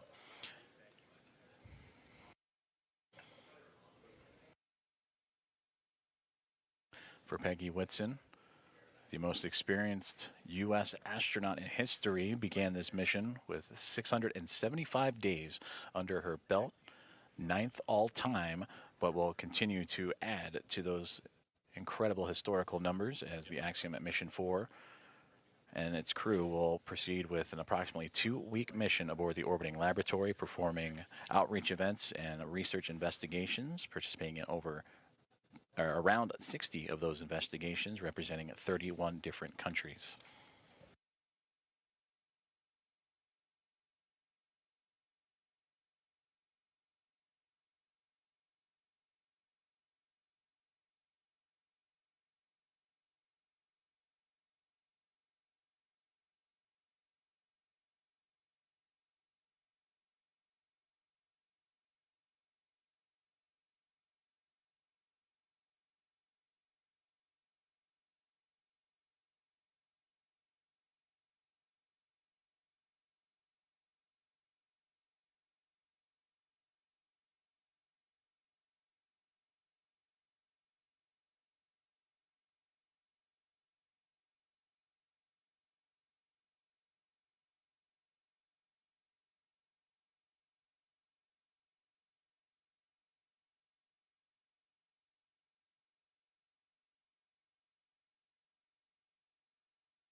This is Mission Control Houston as we continue to monitor and anxiously count down to the welcome remarks of Axiom Mission 4 aboard the International Space Station, now inside at 10 minutes to those remarks as the now 11-member crew aboard the International Space Station getting settled in and preparing before radioing back down to the teams on the ground in both Hawthorne, California, and 2 members here in Houston, Axiom Space and, of course, NASA at NASA's Johnson Space Center and the International Space Station Flight Control Room.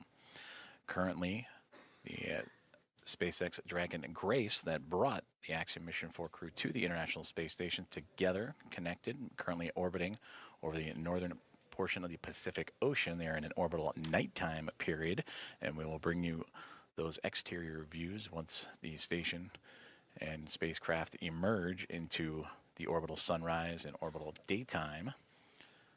But until then, we will continue to track as the crew preparing for those welcome remarks now inside 10 minutes.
This is Mission Control Houston, as we are now 5 minutes away from the formal welcoming remarks as the International Space Station has introduced, or will introduce, the members of Axiom Mission 4 formally after having docked to the International Space Station earlier this morning. They would dock to the orbital outpost at 5:31 a.m. Central. After pressurization and leak checks would occur on both sides for both the teams inside the Dragon Grace spacecraft and inside the International Space Station, the hatches would be open to welcome in the four-person crew at 7:14 a.m. And we are now tracking for an 8:35 a.m. Central Time welcome remark, so a little bit more than a few more minutes away as the teams aboard the International Space Station currently settling in. It is the midway point of their day today after they were pressed into action early, as the arrival of Dragon would have them press right into their daily activations. For NASA astronaut Nicole Ayers and Ann McLean, they would oversee and monitor the progress of the Dragon spacecraft to the orbiting laboratory and execute those hatch opening ceremonies. Procedures, pardon me, and then, of course, all 11 members of Expedition 73 were there on the other side to welcome in Peggy Whitson, Subhanshu Shukla, Sławosz Uznanski-Wisniewski, and Tibor Kapu to the orbiting laboratory. And there you see the spacecraft, newly named Grace, docked to the International Space Station. And that is where they will reside for approximately the next 2 weeks, as they will participate in around 60 research investigations, numerous outreach activities, and more, representing 31 different countries, as the International Space Station has now welcomed its fourth private astronaut mission.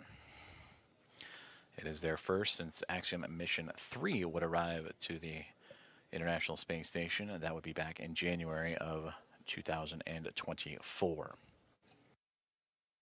And just out of view, you can somewhat see the nose cone. If you look to the bottom left-hand side, just past where that Dragon spacecraft is, that is another Dragon spacecraft, Dragon Endurance, at the forward port of the International Space Station in the Harmony module, as both Grace and Endurance flying in front of the International Space Station, 2 of now 5 vehicles that are attached to the orbital outpost. Also Soyuz MS-27 that brought NASA astronaut Johnny Kim to the International Space Station, and 2 cargo craft, Roscosmos Progress cargo craft, also attached to the International Space Station. So a full house, both externally and internally, on the orbiting laboratory.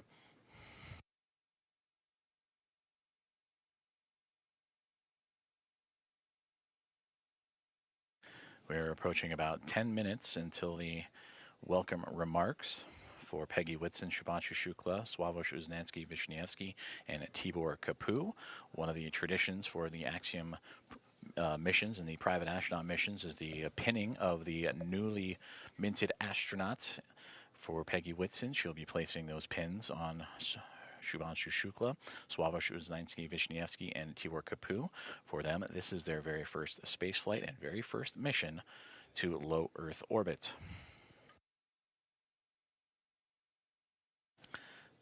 After the welcome remarks, they will jump right into their activities, whether it is unloading the Dragon spacecraft or for the Expedition 73 crew back to their work schedules before settling in for the evening, and then hitting the ground running tomorrow.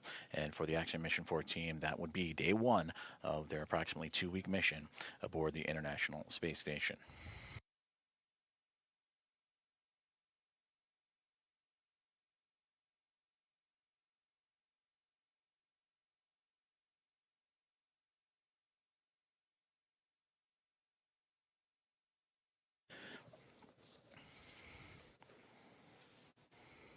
And to take a look back at the activities for Axiom Mission 4, they would lift off from Launch Complex 39A at NASA's Kennedy Space Center yesterday morning at 1:31 a.m. Central Time, carrying Whitson, Shukla, Uznanski, Wisniewski, and Kapu to low Earth orbit. And that is where, on the first time, Dragon spacecraft would announce the name of that spacecraft in Grace, and then proceed into their burns. They would execute a sequence of 5 major burns and a couple of adjustment burns to help raise Dragon's altitude and help close the gap between the spacecraft and the International Space Station, those being the phase, boost, close, transfer, and co-elliptic burns. And that Dragon spacecraft would continue to perform nominally and actually in its first flight swimmingly and all the way to the key waypoint markers and milestone markers, including the approach initiation burn, which would be executed earlier this morning. From there, they would go through 3 different checkpoints or gate processes: waypoint 0, waypoint 1, and waypoint 2. But that Dragon spacecraft and its alignment with the International Space Station pretty well fine-tuned. Only a brief pause at the waypoint 2 mark after moving through waypoint 0 and waypoint 1. And while 20 meters away, they did a quick hold, saw that everything was A-OK, and continued to proceed with that soft capture and contact that would come at 5:31 a.m. Central Time. From there, Nicole Ayers and Ann McLean would begin the hatch opening procedures, while the team aboard the Dragon Grace spacecraft would also execute their arrival procedures. And shortly, about an hour and some change later, at 7:14 a.m. Central, the hatch would be open. The pathway from the International Space Station and Dragon spacecraft would be opened up, and that is when Peggy Whitson, Shubhanshu Shukla, Swavesh Uznansky-Vishnievsky, and Tibor Kapu, and a wealth of smiles and glad handshakes and hugs will be passed around, as they have now upped the population of the International Space Station to 11 members.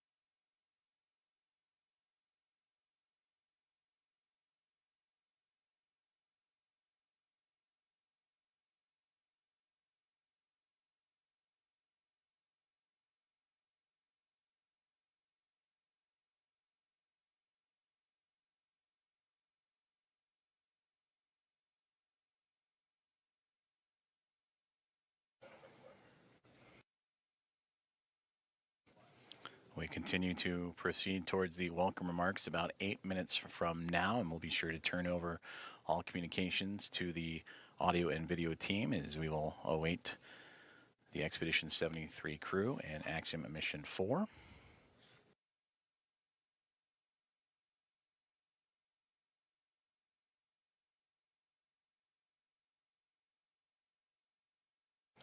Of the 11 members, 6 nations now represented aboard the International Space Station: of Hungary, Poland, India, the United States, Russia, and Japan.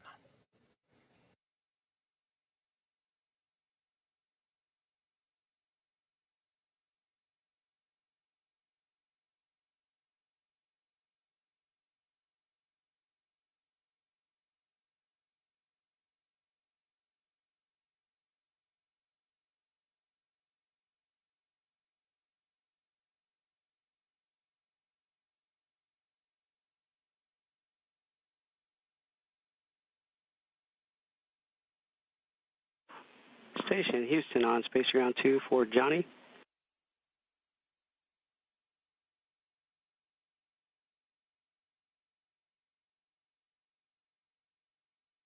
Yeah, I can take it. Yep, yeah, just looking for someone to turn on the camera for the PAO event and do a quick 5 count just to make sure we're still good before we start. Still good.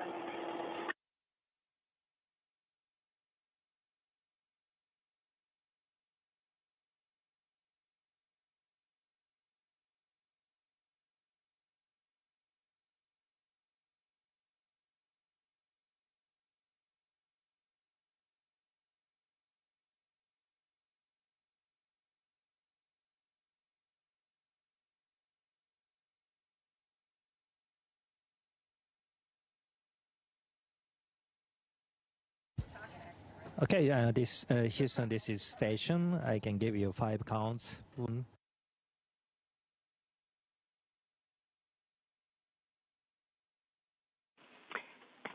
Talk, we heard you, but just lost the video downlink, so please give us a minute.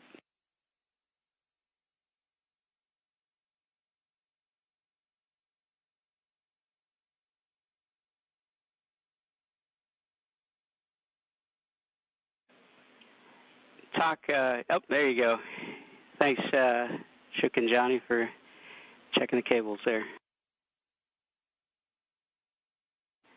And talk, if you could give us one more 5 count. We missed it on the last one because we lost video downlink. Okay. 1, 2, 3, 4, 5.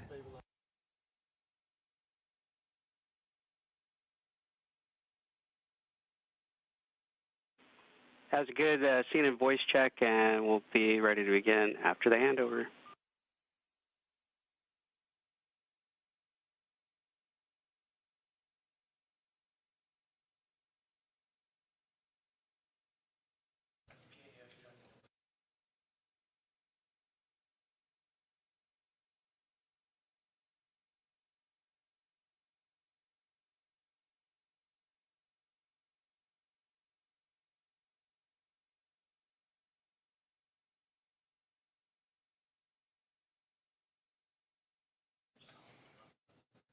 Great communications between the team on the ground and everyone on board the International Space Station, including the newly arrived Axiom Mission 4, as everyone getting staged and set up for the welcome remarks that'll get underway here in about 4 minutes' time. There will be an anticipated loss of signal, though briefly, and then we will bring everything back on board, and the welcome remarks in which Expedition 73 will welcome their 4 new friends aboard the orbiting laboratory, and we'll turn it over to the team from there.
And again, we are experiencing a temporary loss of communications, but the acquisition of signal should be in just a couple of seconds. And once the video is on board, the welcome remarks for Axiom Mission 4 will get underway.